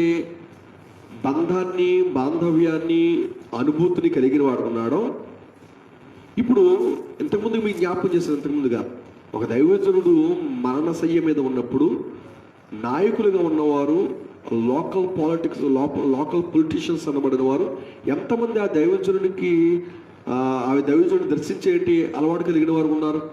ఒకవేళ ఈ వాక్యం వింటున్నట్టు మీలో ఒకవేళ మీ బంధువుల్లోనే ఒకవేళ మీ నాయకులు ఉండొచ్చు, లేకపోతే మీరు నాయకులకు మీరు దగ్గరై ఉండొచ్చు. ఎప్పుడైనా మీరు వారికి తెలియజేస్తారు. ఇంతకుముందు మనం యెహోయాహాజు గురించి మనం చెప్పుకున్నాం, ఇప్పుడు యెహోరాము గురించి, ఇప్పుడు యెహోయాషు గురించి మనం చెప్పుకున్నాం. ఇక్కడ వీళ్ళిద్దరి నుండి ఈ రోజున నాయకులుగా ఉన్నవారు, మన మీద నాయకులుగా ఉన్నవారు, మన మీద అధిపతులుగా ఉన్నవారు, మన మీద అధికారులుగా ఉన్నవారు, మన మీద ఉన్న మంత్రులుగా ఉన్నవారు, వారు దేవుని పట్ల భయభక్తులు వారు కలిగిన వారు ఉండాలి. వారు దేవుడికి వచ్చినట్టు ఆలోచన వారు కలిగిన వారు ఉండాలి. అలా ఉంటేనే దేశం క్షేమంగా ఉంటుంది. నువ్వు ఎన్ని పథకాలు పెట్టినా, నువ్వెంత ఫండ్ రిలీజ్ చేసినా, నువ్వెన్ని సేవా కార్యక్రమం చేసినా, ఇదేమి కూడా దేశానికి క్షేమాన్ని, సంతోషాన్ని దేవుడు అందించడం జరగదు. కానీ కేవలం దేవుడిని వేడుకోవడం ద్వారా. ఇంతకుముందుగా మనం గమనించే 13వ అధ్యాయంలో యెహోయాహాజు దేవుడిని వేడుకున్నాడు, తద్వారా దేవుడు దేశానికి అనుగ్రహించాడు. ఇప్పుడు యెహోయాషును మనం చూస్తే, ఈ యొక్క యెహోయాషు దైవజనుడు ఎలీషా పట్ల అతను కలిగి ఉన్న గొప్ప అనుబంధం. మనం ఈ మాట మీరు ఒకసారి గమనించండి. ఇప్పుడు మనం చదువుకున్నాం ఈ 13-14 యెహోయాషు ఎలీషాను ఉద్దేశించి మాట్లాడిన మాటలు, నా తండ్రి నా తండ్రి ఇశ్రాయేలు వారికి రథమును రౌతులను నీవే అని ఏడ్చెను. 2:12 ఏలియాను గురించి ఏడ్చేయమన్నాడు, నా తండ్రి ఇశ్రాయేలు వారికి రథమును రౌతులను నీవే. ఇంకా ఆ మాటలో ఆ పదజాలంలో ఏమాత్రం కూడా పొల్లుపోకుండా రాజని యెహోయాషు ఎలీషా పట్ల మాట్లాడంటే, ఇప్పుడు నేను అంటాను, ప్రవక్తని ఏలియా రాజుల మొదటి గ్రంథంలో 19వ అధ్యాయంలో ఎలీషాను అభిషేకించడం జరుగుతుంది. అప్పటి నుండి ఎలీషా ఏలియాని వెంబడిస్తాడు. ఇప్పుడు ఏలియాను వెంబడించి ఏలియా ద్వారా అనేకమైన కార్యాలు చూశాడు, అన్నీ మనం ఎరిగిన వాళ్ళం. అతనితో ఉన్న అనుబంధాన్ని మనం చూస్తున్నాం. అయితే మరి అంత అనుబంధం ఉన్నవాడు అతనికి ఏలియా సుడిగాల చేత ఆరోహణం అయిపోయిన తర్వాత అది చూచి నా తండ్రి ఇశ్రాయేలు వారికి రథములను రౌతులను నీవే అని అతను వర్ణించాడు. అనగా ఆ ఏలియా మీద తనకున్న అనుబంధం, అభిమానం లేకపోయినట్లయితే అతను తనతో ఏలియాతో పాటు అతను చేసిన పరిచర్య ఇవన్నీ కూడా మనం ఆలోచన చేస్తే ఏలియాతో ఎలీషాకి చాలా దగ్గర బాంధవ్యం ఉంది. ఎందుకంటే మన దగ్గర బాంధవ్యం ఎందుకు చెప్తున్నట్టే ఏలియా తరువాతగా ఎలీషా ప్రవక్తగా చేయబడాలని దేవుడి యొక్క ఉద్దేశం ఉంది. ఎలీషాని అభిషేకించాడు. ఇప్పుడు ఏలియాతో పాటు ఎలీషా వెన్నంటే ఉన్నాడు. ఇప్పుడు అంతటి అనుబంధం ఉన్న కారణంగానే ఇప్పుడు ఏలియాను నా తండ్రి ఇశ్రాయేలు వారికి రథమును రౌతులు నీవే అని అన్నాడు. మరి ఒక దైవజనుడికి, ఒక దేశ రాజుకుని యెహోయాషుకుని ఉన్న అనుబంధం ఎటువంటిదే ఉంటుంది. మరి ఇప్పుడు ఆ యెహోయాషు అన్నాడు ఎలీషాని మరణమవుతున్న సందర్భంలో నా తండ్రి అని మాట్లాడుతాడు. అంటే ఒక రాజైన, అధిపతి అయినా, అధికారి అయినా, నాయకుడైనా దైవజనులతో, దేవుని సేవకుడితో సత్సంబంధాన్ని కలిగిన వాడిగా ఉండాలి. ఒకవేళ ఈ వాక్యం ఉంటున్న వారిలో ఒకవేళ రేపటి రోజు నీవే ఒక మంత్రి అవ్వచ్చేమో, నీవే ఒక మంచి పదవికి ఒక పదవి పొందుకోవచ్చేమో, కానీ మర్చిపోవద్దు సేవకుడిని, దైవజనుడిని, నిజమైన దేవునికి సేవకుడిని, సత్యాన్ని ప్రకటించేవాడు, అబద్ధాలు ప్రకటించేవాడు కాదు, అసత్యాన్ని బోధించేవాడు కాదు. ఈరోజు ఎక్కడో ఫేస్బుక్లో ఎక్కడో చూశాను, కరోనా వైరస్తో మాట్లాడుతున్న దైవజనుడని ఒక హెడ్డింగ్ పెట్టారు. అంటే కరోనా వైరస్తో మాట్లాడుతున్నాడు, వెళ్ళిపోమంటున్నాడు, నువ్వు ఈరోజు ఉరుకం ఎక్కుతూ ఉంటున్నా కరోనా వైరస్ని. అంటే మరి వాడు పెద్ద దైవజనుడు, అంటే వాడు వీడని అంటున్నాను. ఎందుకంటే దైవజనుడు కావదు కాబట్టి నేను వాడు వీడన్న ఇబ్బంది ఏం లేదు. అంటే ఇటువంటి కొంతమంది హిపోక్రిట్స్ అనేవారు కొంతమంది ఉంటారు, వేషధారులు అనబడే కొంతమంది ఉంటారు. అటువంటి వారికి కాదు నువ్వు ఉండవలసింది. ఈ రోజున అటువంటి వారితో సత్సంబంధాన్ని కలిగిన వారు ఉన్నారు. కొంతమంది సత్యాన్ని ప్రకటించే వారితో సత్సంబంధం అనేది ఈ రోజున అటు విశ్వాసులు కావచ్చు, కుటుంబస్తులు కావచ్చు, బంధువులు కావచ్చు, స్నేహితులు కావచ్చు, వీళ్ళ సత్సంబంధం లేకపోయినప్పుడు ఇంకా నాయకులు ఏముంటారో కలిగి ఉంటారు. ఆడు ఎంతేనండి, ఆడు అలాగే మాట్లాడతానండి. బహుశా నేను అన్నాను ఇంతకుముందుగా, మా నాన్నగారు చెప్తూ, మా నాన్నగారు సత్యాన్ని ప్రకటించేవారు. ఆయనకున్న ఒక మాట అంటే ముక్కుసూటిగా వెళ్ళిపోతారు, ఉన్నట్టుగా చెప్తారు. ఆయన కథాక మిస్ చేసే కార్యక్రమాలు ఆయన లేవు. దేవుని కృప వల్ల అది నేను నేర్చుకోలేదు ఆయన దగ్గర, అది ఆయన దగ్గర కూడా లేదు కూడా. నేను గొప్పగా ఫీల్ అవుతుంది ఏంటంటే, నేను మా నాన్నగారిని బట్టి నేను నేర్చుకున్న గొప్ప సంగతి ఏంటంటే సత్యాన్ని నేర్చుకున్నాను, సత్యంలో ఉన్నాను. అది నాకు చాలా సంతోషంగా ఉంది. ఓకే, అయితే ఎందుకు ఈ విషయం మీకు జ్ఞాపకం చేస్తానంటే, దైవజనుడితో ఎంత సత్సంబంధం కలిగి లేకపోతే నా తండ్రి ఇశ్రాయేలు వారికి రథములు రౌతులు నీవని యెహోయాషు అంటున్నాడు, ఎలీషా అన్నాడంటే కారణం ఉంది. ఎందుకంటే ఏలియాతో అతనుకున్న అనుబంధం అటువంటిది. మరి యెహోయాషుకి ఎలీషాకి ఏంటి అనుబంధం? ఈ ఒక్క మాటతో మనకు అర్థమవుతుంది. 13-14 ఎంత అనుబంధం కలిగిన వాడు ఉన్నాడంటే, నా తండ్రి అని అతను ఇశ్రాయేలు వారికి రథములు రౌతులు నీవే అని ఏడ్చాడంటే, ఒక నాయకుడిగా, ఒక అధికారిగా, ఒక మంత్రిగా నీవు ఏమి చేస్తున్నావు? నువ్వు మంత్రి అవ్వకముందుగా, నువ్వు ఒక అధికారివి కాకముందుగా ఖచ్చితంగా నువ్వు దైవజనుడు అంటే నీకు తెలిసి ఉండొచ్చు కదా. మరి ఎందుకు నువ్వు ఆ దైవజనుడు విశ్వసిస్తున్నావు? ఇప్పుడు అపాయింట్మెంటు, ఇప్పుడు ఆయన అపాయింట్మెంటు కాదు కానీ ఇప్పుడు ఆయన నీ దగ్గర రావాలంటే నువ్వు ఆయనకి అపాయింట్మెంట్ ఇవ్వాలి. అంత రేంజ్లో ఉంటావు నువ్వు ఈ రోజున. పిల్లలు గమనించండి, ఒక అధికారము కొద్ది కాలం ఉంటుంది, కానీ అనుబంధం అనేది అది ఎల్లకాలము కూడా ఉండాలి. అధికారాన్ని పక్కన పెట్టాడు, అనుబంధంతో మాట్లాడుతున్నాడు. నా తండ్రి ఇశ్రాయేలు వారికి రథములు అవుతుంది. ఓకే, తర్వాతగా మనము ఆలోచన చేయగలిగితే 21వ వచనంలో మనం చూస్తే త్వరగా మనం చూద్దాం. 21వ వచనంలో ఇక్కడ మరొక అద్భుతమైన కార్యాన్ని మనం చూడొచ్చు. ఎలీషా మరణించాడు, అతని శవం పాతి పెట్టబడడం జరిగింది.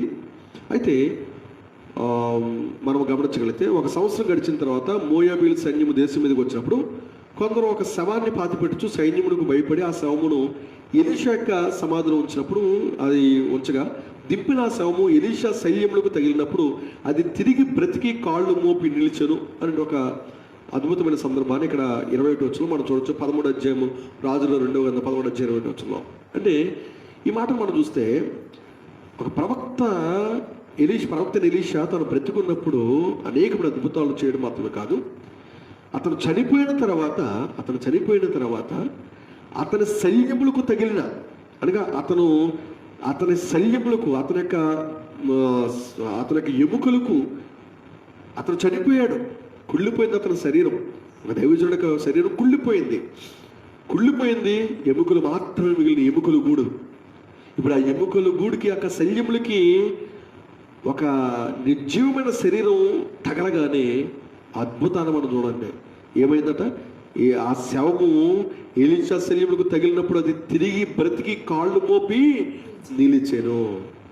మీరు అపోస్తల కార్యగ్రంథంలో మనము పేతురును చూస్తే, అంటే ఈ రోజున చాలామంది అబద్ధ బోధకులు అనబడుతున్నారు, దేవుడి సేవకులు అనబడుతున్న వారు మా చర్చికి రండి, ఒకరోజు కాదు 2 రోజులు కాదు 7 వారాలు కంటిన్యూగా రావాలి, మధ్యలో ఏ వారం మిస్ అయినా మళ్ళీ మొదటి నుంచి లెక్కెట్టుకుని 7 వారాలు ఖచ్చితంగా వస్తే అప్పుడు మీకు అదైపోద్ది, ఇదైపోద్ది, ఇలా జరిగిపోద్ది, అలా జరిగిపోద్ది అని కాకమ్మ కబుర్లు చెప్పి కొంతమంది కాలక్షేపం చేసేటి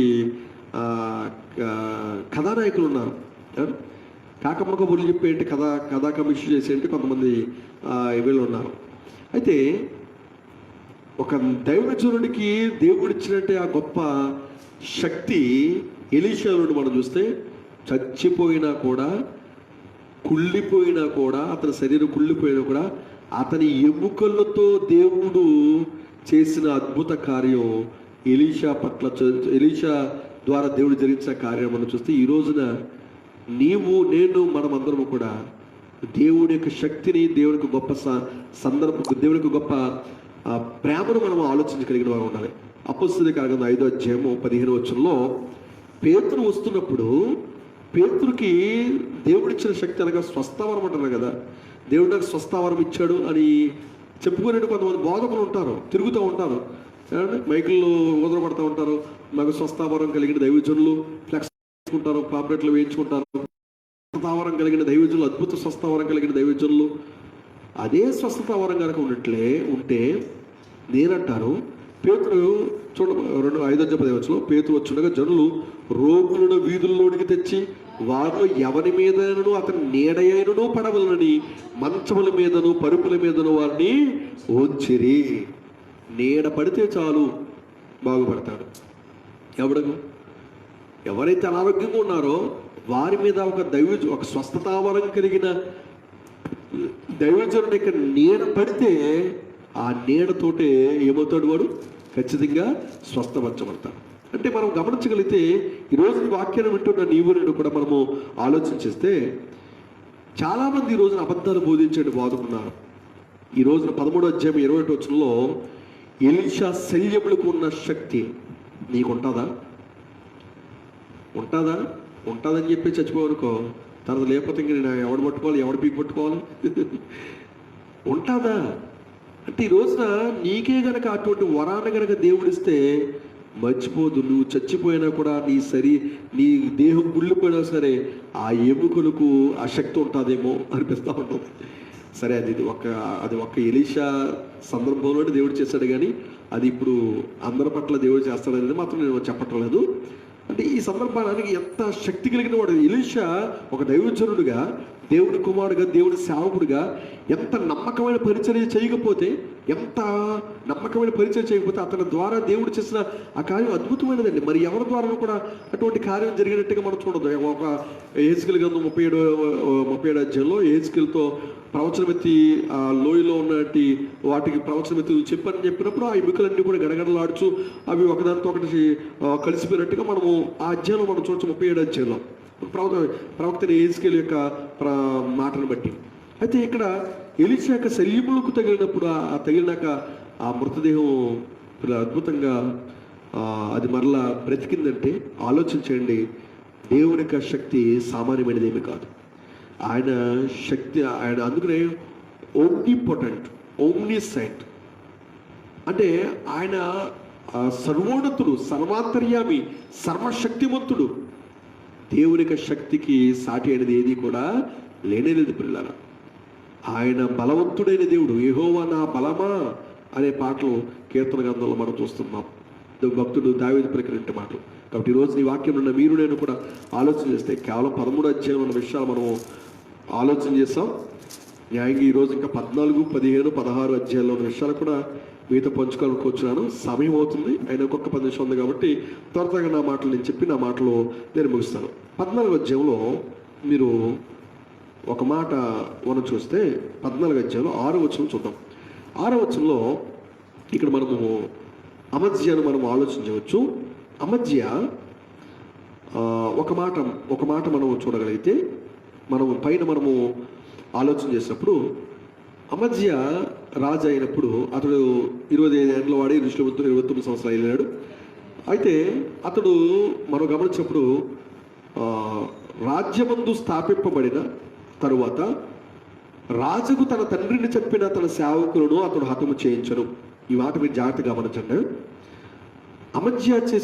అమజ్యకు కలిగిన ఒక గొప్ప ఉన్నతమైన లక్షణం, ఉన్నతమైన ఆలోచన. ఈ రోజున దేవుని పిల్లగా ఉన్న నీవు నేను కూడా ఈ మాటను మనం ఆలోచన చేయగలిగిన వారు ఉండాలి. సమయం తక్కువ ఉంది, తొందరగానే చెప్పడానికి ప్రయత్నం చేస్తాను. 14వ అధ్యాయంలో మీరు గమనించగలిస్తే 5వ వచనంలో తన తండ్రిని చంపిన తన సేవకులను అతను హతం చేయించాడు. ఓకే, పగ తీర్చుకున్నాడు. తన తండ్రిని చెప్పారు. తన తండ్రిని చెప్పిన కారణంగా తన తండ్రిని చెప్పిన సేవకులను అతడు హతం చేయించడం అనేది మనం చూస్తున్నాం. సర్వసాధారణంగా మనం పాలిటిక్స్లో కూడా అలాగే జరుగుతుంది కదా. ఒక వ్యక్తి పదవిలో ఉన్నప్పుడు ఆ పదవిలో ఉన్నవాడు తన ప్రత్యర్థి వారితో వారిని చేయడం, తర్వాత వాడు ఎక్కినప్పుడు మళ్ళీ వాడు ఇవన్నీ ఇది మనం జగమెరిగిన సత్యం. యాజిటీజ్గా మనం చూస్తే రాజు అమజ్య కూడా అతను తన తండ్రిని చెప్పిన సేవకులను చేయించాడు. ఇక్కడ ఒక రూల్ను పాటించాడు. ఈరోజు నా రూల్ని చాలామంది పాటించలేని పరిస్థితులు ఉన్నారు. ఏంటో చూడండి 6వ వచనం. అయితే కుమారుల దోషమును బట్టి చూడండి, కుమారుల దోషమును బట్టి తండ్రులకు మరణశిక్ష విధింపకూడదు, తండ్రుల దోషం బట్టి కుమారులకు మరణశిక్ష విధింపకూడదు, ఎవని పాపము నిమిత్తము వాడే మరణశిక్ష నందులని మోషే వ్రాసిచ్చిన ధర్మశాస్త్రము యెహోవా ఇచ్చిన ఆజ్ఞను బట్టి చూడండి, ఆజ్ఞను బట్టి ఆ నరహంతకుల పిల్లలను అతడు హతము చేయలేదు. ఈ ఒక్క మాట నిజంగా చాలా అద్భుతమైన మాట. రాజైన అమజ్యాకి మనం సెల్యూట్ చేయవలసిన మాట. రాజైన అమజ్యాకి మనము హ్యాట్సప్ చెప్పవలసిన మాట. ఏంటమాట అంటే తన తండ్రిని చంపిన నరహంతకులను అతను చంపేస్తున్నాడు. కానీ గొప్ప సంగతి తెలుసా, ఆ చంపిన వారి పిల్లలను మాత్రం ఏ హాని చేయలేదు. ఎందుకు చేయలేదు? ఎవని పాపము నిమిత్తం వాడే మరణ శిక్షణ ఉండాలి, కానీ తండ్రి చేసిన దోషానికి కుమారుడు శిక్షణ పెంచకూడదు. మనం హెజ్కేలు గ్రంథం 18 అధ్యాయంలో కూడా మనం ఆలోచిస్తే తండ్రులు ద్రాక్షకాయలు తినగా పిల్లల పళ్ళు పులిసిననే మాట సామెత వాడుకగా ఉన్నది కదా అంటున్నారు. తండ్రి చేసిన పాపానికి, తండ్రి చేసిన తప్పుకి కుమారుల మీద పగ తెచ్చుకునే వారు లేరా?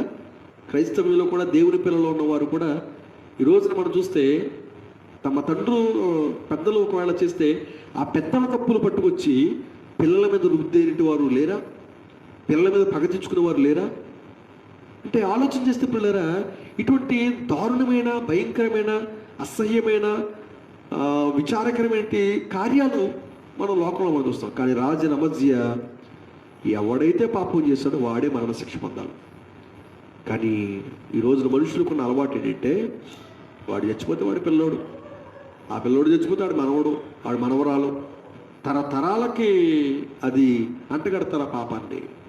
కానీ ఎవడు పాపం చేస్తాడో వాడికే ఆ శిక్ష వేయాలి. కానీ పాపము చేసిన వారి కుటుంబస్తులు ಅಥವಾ వారి బిడ్డలకి ఆ పాపాన్ని బట్టి వారిని ట్రీట్ చేయడం అనేది ఎంత మాత్రం కూడా సమంజసం కాదు. ఈ రోజున చాలా కుటుంబాలు మనం చూస్తుంటే తండ్రి ఒకవేళ త్రాగుబోతూ, తిరిగిపోతూ, వ్యభిచారం, తిట్టుబోతూ సంథింగ్ ఏదో ఒక ఉండొచ్చు. తండ్రిని బట్టి ఆ బిడ్డలను మార్పు చెంది, నా తండ్రి వల్ల నేను ఉండకూడదు, నా తండ్రి వల్ల త్రాగుబోతుగా ఉండకూడదు, నా తండ్రి వల్ల నేను వ్యభిచారంగా ఉండకూడదు, నా తండ్రి వల్ల నేను తిట్టుబోతుగా ఉండకూడదు అని కుమారులు మార్పు చెంది ఒక మంచి ప్రవర్తన కలిగినప్పుడు ఎంతమంది వారిని అంగీకరించే వరకు ఉంటారు? ఎంతమంది వారిని స్వీకరించే వరకు ఉంటారు? వాడు బాబు ఎలాగో ఈడు అలాగే చాలా సులువుగా మాట్లాడేస్తారు. మంచిది కాదు. ఈ రోజున తండ్రిని బట్టి, తండ్రి చేసిన పాపాన్ని బట్టి కుమారుడు కూడా అలాగే అని నువ్వు నిర్ధారించకూడదు దయచేసి.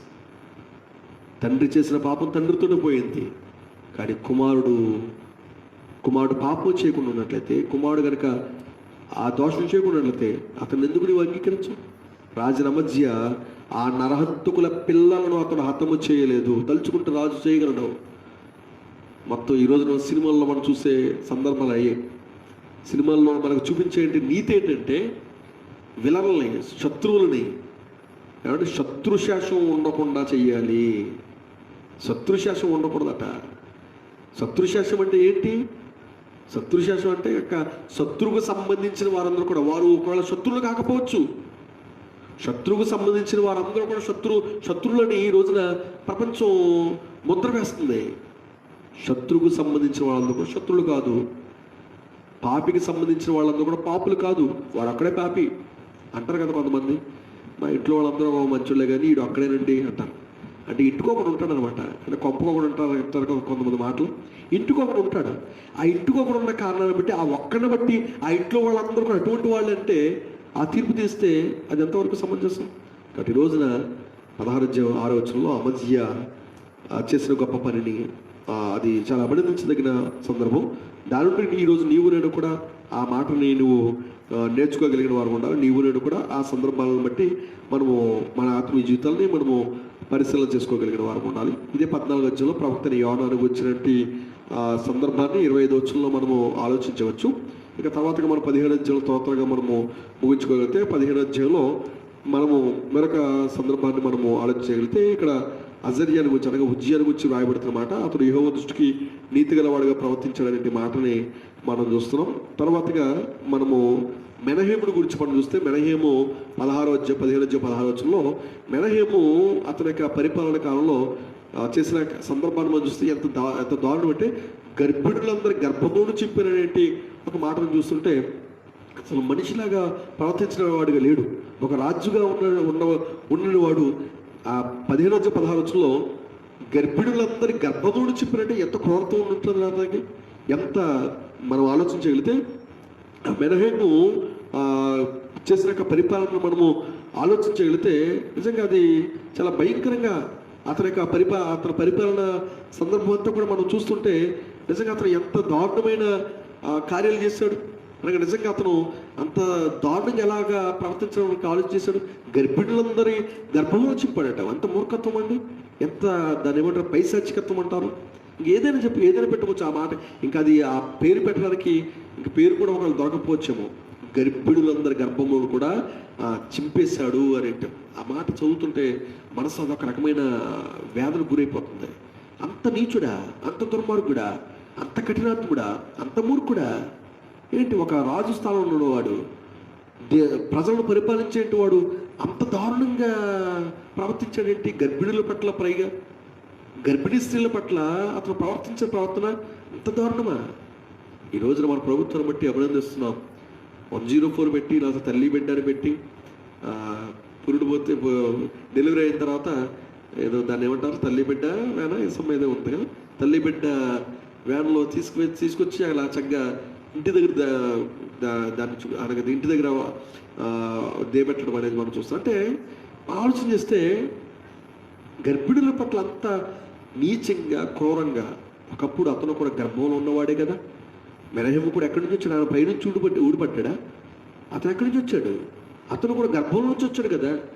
కాబట్టి ఆ గర్భం నుంచి వచ్చేంటి అతను ఆ గర్భాలను చింపేశాడంటే అది ఎంత మాత్రం కూడా మెచ్చుకోదగినది కాదు. ఎంత మాత్రం కూడా అది క్షమించదగినది మాత్రం కానీ కాదు. అది ఎంత మాత్రం కూడా మనము గొప్పగా చెప్పుకునే మాట కాదు. ఈరోజు దురదృష్టమైన కొంతమంది ఇటువంటి చెడ్డ పనులను చేసి ఇదిగో నేను అంత గొప్పవాడిని అంటారు. ఈ మధ్య కాలం జనాలు ఏంటంటే రోడ్డు మీదకి వెళ్ళి పోలీసులు దెబ్బలు తిని ఏమంటున్నారంటే, పోలీసులు నన్ను కొట్టారు, మా పోలీసులు నన్ను కొట్టారు, నన్ను తెరిమారు, గొప్పగా చెప్పుకునే పరిస్థితులు ఉన్నాయి.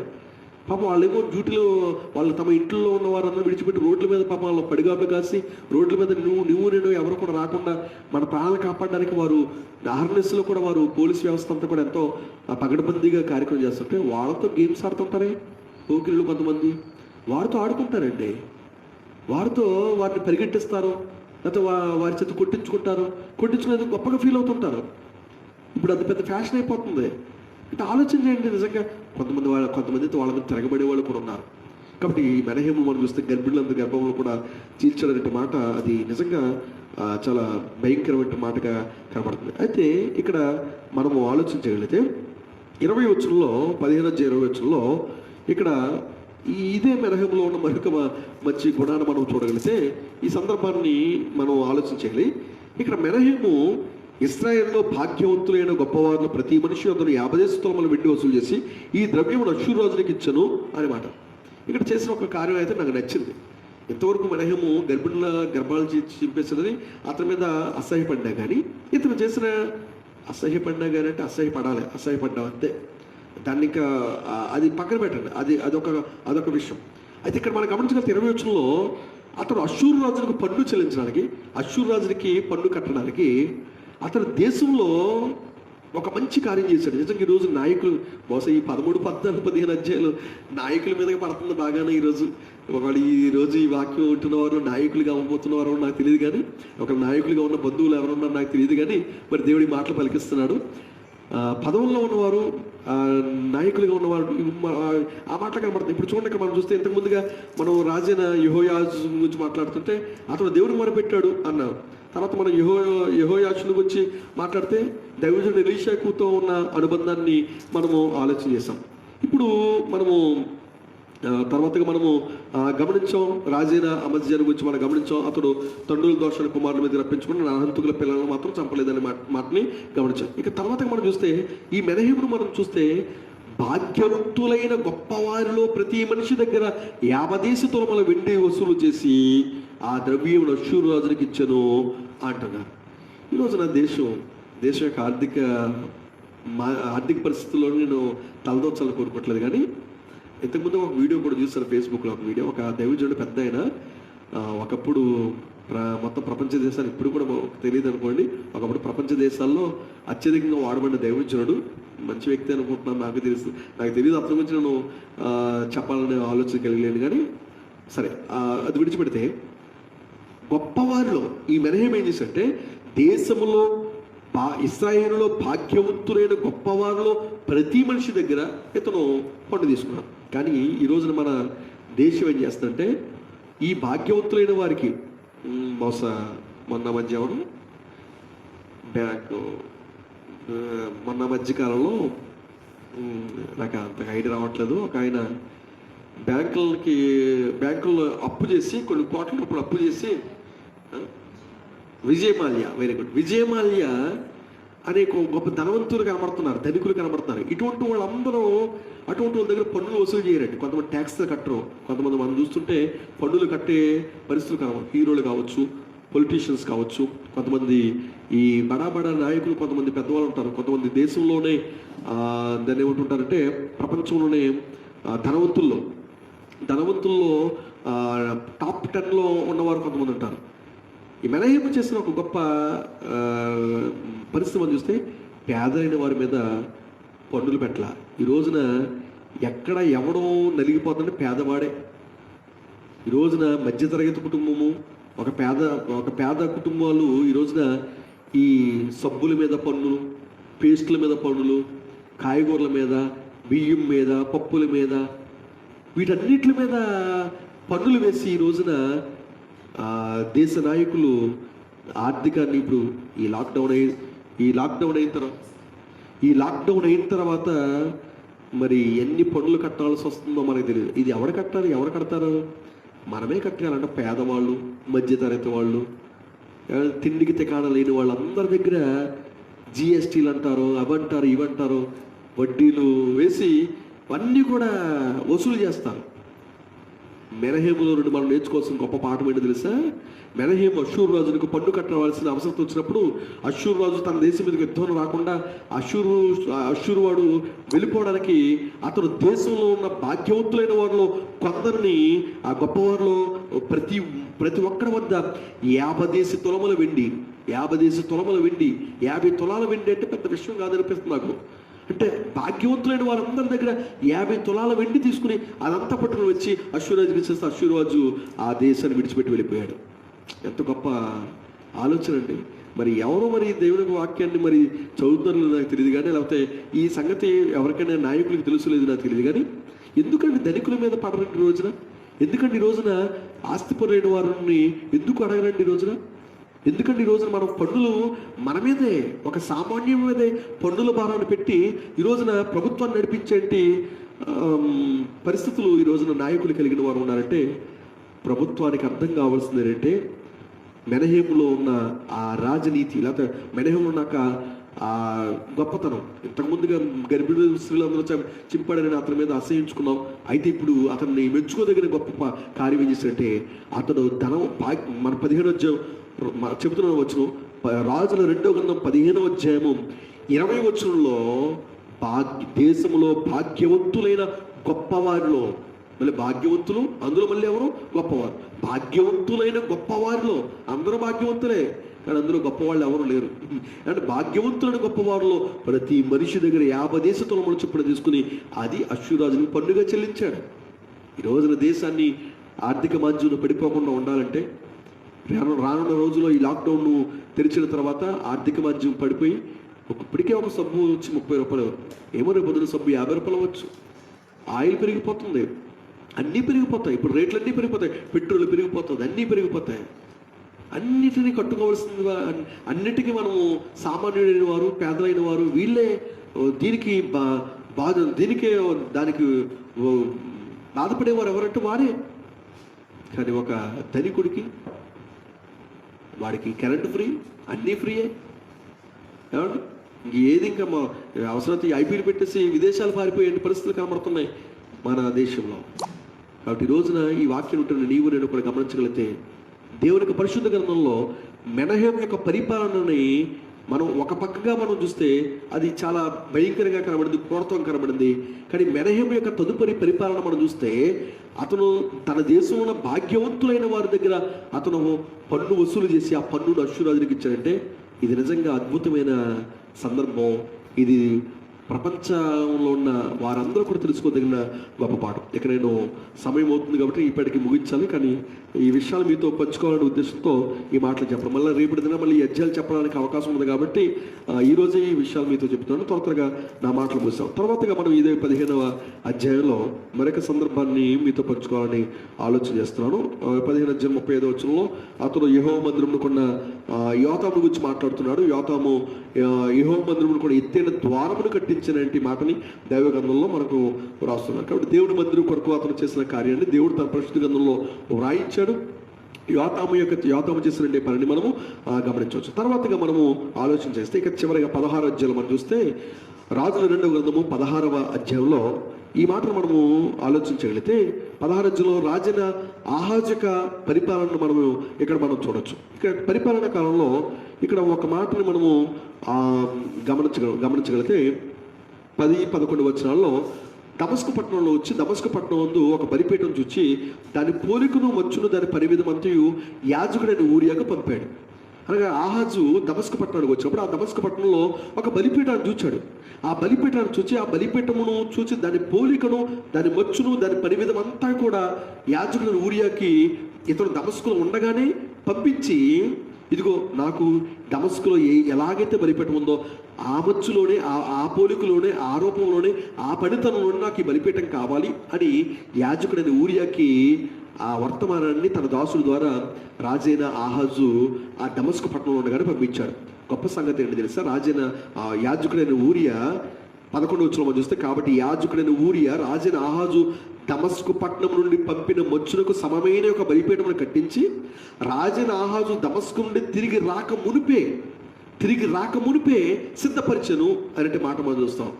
అంటే దేవుని పని విషయంలో, లేక ఆ రాజు ఆజ్ఞాపించిన పని విషయంలో యాజకుడిని ఊరియా ఏమాత్రం కూడా ఆలస్యం చేయకుండా అతను పట్టణంలో నుండి దమస్కు పట్టణంలో తిరిగి వచ్చే లోపుగానే, అక్కడి నుంచి వచ్చే లోపుగానే ఈ లోపు వర్తమానం వచ్చింది. వర్తమానం రాగానే వెంటనే ఆ పనిని అతను చేసినట్టుగా మనం చూస్తాం. ఈ రోజున కుటుంబాల్లో మనం చూడగలిగితే కొన్ని సందర్భంలో ఫోన్లు చేస్తూ ఉంటారు. తండ్రి కానీ తల్లి కానీ ఫోన్ చేసేవారు, బాబాయ్ నేను కొంచెం ఇంటికి రావడానికి ఆలస్యం అవుతాను, నేను వచ్చే లోపల కొంచెం ఇంట్లోకి కాయగూరలు తెచ్చిపెట్టు, లేకపోతే నేను వచ్చే లోపల ఇంట్లోకి వాటర్ కింద పెట్టరా, లేకపోతే నేను వచ్చే లోపల పాలు పెట్టరా, నేను వచ్చే లోపల పెరుగు పెట్టరా, నేను వచ్చే లోపల అంటే ఈ కుర్రోళ్ళు ఏం చేస్తారండి? అలాగేనండి, అలాగే అంటారు. ఫోన్ మాత్రం ఓకే అంటారు, ఫోన్లో ఓకే, కానీ వచ్చినా కూడా అలాగే ఉంటాయి, ఎక్కడ పనులు అక్కడే ఉంటాయి. కొన్ని సందర్భాల్లో మనం చూస్తుంటే, అంటే ఎందుకు విషయాలు మీకు జ్ఞాపకం చేస్తానంటే, ఒక్కొక్కసారి తల్లి దూర ప్రాంతం వెళ్ళి తన కుమార్తెకి ఫోన్ చేసి, ఏమైనా నేను రావడానికి కొంచెం ఆలస్యం అవుతుంది, ఈ లోపల నేను వచ్చేలోపు కొంచెం కాయగూరలు తరుగు, నేను వచ్చేలోపు కొంచెం అన్నం పెట్టు, కొంచెం ఎసట్లో బియ్యం వేయి, ఈ కొన్ని పనులు చేస్తుంటే వాళ్ళు అంత దూరం నుంచి వచ్చినా కూడా ఇంకా అలాగే పనులన్నీ అలాగే ఉండిపోతుంటాయి. అంటే ఎందుకు నిర్లక్ష్యం? చాలామంది ఒక నిర్లక్ష్య భావన పనుల్లో అది ఇంటి పనుల్లో కావచ్చు, లేకపోతే ఏ పనులు కావచ్చు, కొంతమంది నిర్లక్ష్య ధోరణిని కలిగిన వారు ఉంటారు. కానీ యాజకుడిని ఊరియా రాజైన ఆహాజు ఏదైతే దమస్కు పట్టణంలో అతను ఏదైతే చూసాడో దాన్ని పంపించినప్పుడు యాజిటీస్గా అది చేయడానికి అతను వచ్చేలోపుగానే ఆ పని ముగించాడంటే, ఈ రోజున నీవు నీ కుటుంబంలోనూ నీ యొక్క బాధ్యత నువ్వేం చేయగలంటే వాళ్ళు వచ్చినప్పుడు చేయడం కాదు. అందుకే చాలా సందర్భాలను మా నాన్నగారు ఎక్కువ చెబుతూ ఉండేవారు, చాలామంది ఇంటిని శుభ్రం చేసుకోరండి, ఇంటిని గదిని కానీ వాకలి కానీ తొడరు. ఎవరైనా చుట్టాలు వచ్చినప్పుడు ఆ రెండు అని చెప్పట్టుకుని ఈవిడ చీపురుని చేట పట్టుకుని వస్తూ ఉంటుందంట. అంటే చుట్టాలు వస్తున్నారు కానీ ఇల్లు చూస్తే శుభ్రంగా లేదు, ఇల్లు ఉడ్చాలి, గది తొడాలి, ఆ వరండా తొడాలి, ఆ వరండాలో కూర్చోవాలన్నా చుట్టాలు వరండాలు కూర్చోవడం, వరండంతా కూడా చెత్తారంగా ఉంది, ఉదయం లేచి అమ్మగారితో తొడలేదు, కానీ ఈలోపు చుట్టాలు వచ్చారు. ఇప్పుడు చుట్టాలని ఇంట్లోకి ఆహ్వానించాలి, ఈ చెత్తని ఏం చేయాలి? తొడాలి. అందుకనే చాలామంది పెద్దవాళ్ళు అంటారు, చీపురు పట్టుకుని చేటో చేతితోటి చీపురు చేతులు పట్టుకుని చుట్టాలని రెండు అంటే చుట్టాలు వస్తారేంటి ఏంటి అంటే ఆలోచించండి. రాకముందుగానే అక్కడ యాజకుడు ఊరియా చేసిన పని రాకముందుగానే ఆ బలిపీఠాన్ని అతను బలిపీఠాన్ని దీంతో పోల్చడానికి నేను ఇష్టపడలేదు, కానీ అంటే ఒక పనిని మనం చూస్తుంటే ఆ పని ఎప్పుడు చేయాలి అని చాలామంది ఒక మాట అంటుంటారు. రేపు చేయాల్సిన పని ఈరోజు చేయాలి, ఈరోజు చేయాలనుకున్న పని ఇప్పుడే చేయాలి అంటారు. కాబట్టి నీవు నీ కుటుంబంలో నీ బాధ్యతను ఎంతవరకు నిర్వర్తిస్తున్నావు? నీ కుటుంబంలో నీ పనిని నీవు చేయకుండా నీ పనిని ఇంకా నీ తల్లిదండ్రుల చేత వాళ్ళ చేత నువ్వు ఇంకా చేయించుకుంటూ, తద్వారా ఒకవేళ నువ్వు బద్ధకస్తుడిగా ఒకవేళ నిరుపయోగంగా ఉన్నట్లయితే ఈరోజు ఈ వాక్యం ద్వారా మనం మనసు మార్చుకోవాలి. ఇంతవరకు ఈ రోజున 13, 14, 15, 16 అధ్యాయంలో కొన్ని అద్భుతమైన మాటలు మీతో పంచుకున్నాను నేను అనుకుంటున్నాను. 1, రాజైన యెహోయాహాజు దేవునికి మొరపెట్టిన విధానం. 2, రాజైన యెహోయాషు ప్రవక్త ఎలీషాతో కలిగి ఉన్న అనుబంధం. 3, ప్రవక్త ఎలీషా యొక్క సైన్యములకు ఉన్న శక్తిని. అలాగనే 4, 14 అధ్యాయంలో రాజైన అమజ్యా నరహంతకుల కుమారులను హతము చేయకుండా, తండ్రుల దోషాన్ని కుమారుల మీద రప్పించకుండా అతను నరహంతకులు మాత్రం సంబంధించినటువంటి విధానాన్ని. అలాగే 5 మనము ఆలోచన చేస్తాం. 5వదిగా 15వ అధ్యాయంలో మెనహేము గురించి, అతను గర్భములను చీల్చాడని. 6వదిగా ఇదే మెనహేము భాగ్యవంతులని గొప్పవారిలో అతడు ప్రతి మనిషి దగ్గర 50 దిస్తోమల వెండిని తీసుకుని ఆ ద్రవ్యం అంతా కూడా అశ్వరాజునికి ఇవ్వడం అనేది. అలాగే చివరిగా 6వదిగా మనము విన్న విషయాలు, మనము రాజైన ఆహాజు యాజకుడైన ఊరియా రాజైన ఆహాజు చెప్పిన పనిని అతడు రాకముందుగానే చేసిన కార్యాన్ని మనం కావచ్చు. ఇంతవరకు ఎంతో శ్రద్ధతో ఓపికతో ఈ మాటలు విన్న మీకు అందరికీ ప్రభునామలో నా ప్రత్యేకమైన వందనాలు తెలియజేసుకొచ్చు. దేవుని చిత్తమైతే మరలా రేపటి దినాన్ని రాజుల 2వ గ్రంథము 17, 18, 19 అధ్యాయాలని మీతో పంచుకోవడం జరుగుతుంది. ఆ 17, 18, 19 అధ్యాయాలు ఉన్న విషయాలని మీతో పంచుకుంటూ కొన్ని ఆత్మీయ సత్యాలను మీతో పంచుకోవడానికి నేను ఇష్టపడతాను. అలాగే రేపటి దినాన కొత్త నిబంధన గ్రంథము మత్తయి సువార్త 15 నుండి 28 అధ్యాయాలని ఇంగ్లీష్లో చదవడం జరుగుతుంది. ఈరోజు ప్రారంభించాను. మొన్నటి వరకు 21 రోజుల్లో తెలుగులో ఆదికాండం నుంచి ప్రకటన వరకు చదవడం జరిగింది. ఈ రోజు నుంచి ఈ 19 రోజులు కూడా, అనగా రాబోయే మే నెల 3వ తారీఖు వరకు కూడా ఉన్న ఈ 2వ లాక్డౌన్ టైంలో ఇంగ్లీషు బైబిల్ని, అనగా కేవలం న్యూ టెస్ట్మెంట్ని మాత్రమే చదవడానికి ఈరోజు ప్రారంభించాం. ఈరోజు ఉదయం మత్తయి సువార్త 1 నుంచి 14 అధ్యాయాలు చదువుకున్నాం. రేపటి దినాన మత్తయి సువార్త 15 అధ్యాయం నుండి 28 అధ్యాయం వరకు ఇంగ్లీష్లో చదవడం జరుగుతుంది. అలాగే రేపు రాత్రి యథావిధిగానే 7:30 నుండి 9 గంటల వరకు, ఈరోజు కొంచెం ఆలస్యమైంది ఎందుకంటే కొంచెం ఎక్కువ సందర్భాలు ఉండడం బట్టి రేపు మళ్ళీ రాత్రి 7:30 నుండి 9 గంటల వరకు 17వ అధ్యాయం, 18వ అధ్యాయం, 19వ అధ్యాయం 3 అధ్యాయాల నుండి రాజుల 2 గ్రంథం నుండి విషయాలు మీకు దేవునికి మాటలు మీకు వివరించడానికి ఇష్టపడుతున్నాను. ఈ లైవ్ కార్యక్రమంలో ప్రతి దినము కూడా ఈ లైవ్ కార్యక్రమంలో వచ్చి పాలు పొందుతూ ఎంతో ఓపికతో ఈ లైవ్ ప్రోగ్రామ్ అంతటా కూడా వీక్షిస్తున్న ఫేస్బుక్ వ్యూవర్స్కి అందరికీ కూడా నా ప్రత్యేకమైన వందనాలు మరొకసారి తెలియజేసుకోవచ్చు. ఈరోజు కొంచెం ఆలస్యమైంది, క్షమించండి. రేపు దేవుని చిత్తమైతే రేపు సమయానికి విడిచిపెడతాను. లైవ్లో వీక్షిస్తున్న మీకు అందరూ మరి వందనాలు తెలియజేసుకుంటాం. ప్రార్థన చేసుకుని ముగించుకుందాం. తరలో వచ్చండి, ప్రార్థనలోకి వచ్చండి, ప్రార్థన చేసుకుందాం. మహోన్నతుడును మహాగణుడును పరిశుద్ధుడైన మా ప్రియ పరలోక తండ్రి, మీ పరిశుద్ధమైన ఘనమైన ఉన్నతమైన నామమునకు వేలాది వందనాలు, స్తోత్రాలు, స్తుతులు తెలియజేసుకుంటున్నాం. దేవా, ఇంతవరకు మీ బిడ్డలుగా మీ పిల్లలుగా కుటుంబంగా మేము కూడి ఉన్నాం. అలాగే నా తండ్రి ఫేస్బుక్ లైవ్ ద్వారా మా తండ్రి అనేక మంది బిడ్డలతో మేము కలుసుకుని ఉన్నాం.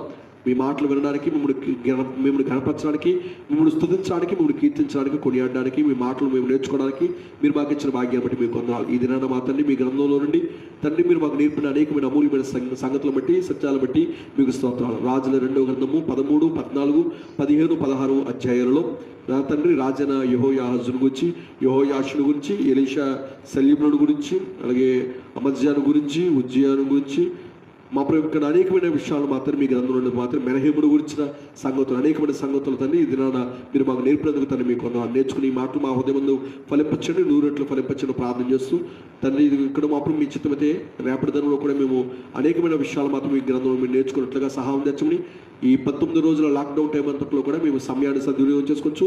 మీకు మా జ్ఞానాన్ని మేము పెంపొందింపు చేసుకుని మీకు కృపలో వర్ధిల్లే ధన్యతలు భాగ్యాన్ని తను మీరు మాకు దయచేయమని, సమస్త ఘనత మహిమ ప్రభావాలు మీరే పొందుకొని ప్రపంచవ్యాప్తంగా ఉన్న కరోనా వైరస్ ప్రభావాన్ని మాత్రం త్వరలోనే మాత్రం అది తగ్గించమని, మాత్రం మేమందరూ కూడా మాత్రం యథావిధిగా మాకు కార్యక్రమాలు మేము కొనసాగొచ్చు. మరి ముఖ్యంగా మీ కృపకు మేము పాత్రం అవుతూ మరియు మీ ఎడల భయభక్తులు కలిగి జీవించినట్లుగా సహాయం తెచ్చమని, ఇదిగో అతన్ని మీకు దాసులుగా మీకు వచ్చిన పనుల్లో మీరు మాత్రం మీరు జయాన్ని ఇస్తున్నందుకు తండ్రి మీకు స్తోత్రాలు వేసుకోవచ్చు. సమస్త ఘనత మహిమా ప్రభావాలు మీరు పొందుకోండి. మరోసారి ఈ కార్యక్రమాన్ని వీక్షిస్తున్న ప్రతి బిడ్డకు మీరు దీవించి మీ కృపలో బలపరిచి, మాకందరికీ మీ జ్ఞానంతో నింపి మీ కృపలో బలపరచమని, మా ప్రభువును లోకరక్షకుడైన యేసుక్రీస్తు వారి అతి పరిశుద్ధమైన ఘనమైన ఉన్నతమైన వందన ప్రార్థించి వేడుకొంచున్న మా పరమ తండ్రి, ఆమేన్. మీకు అందరికీ నా వందనాలు.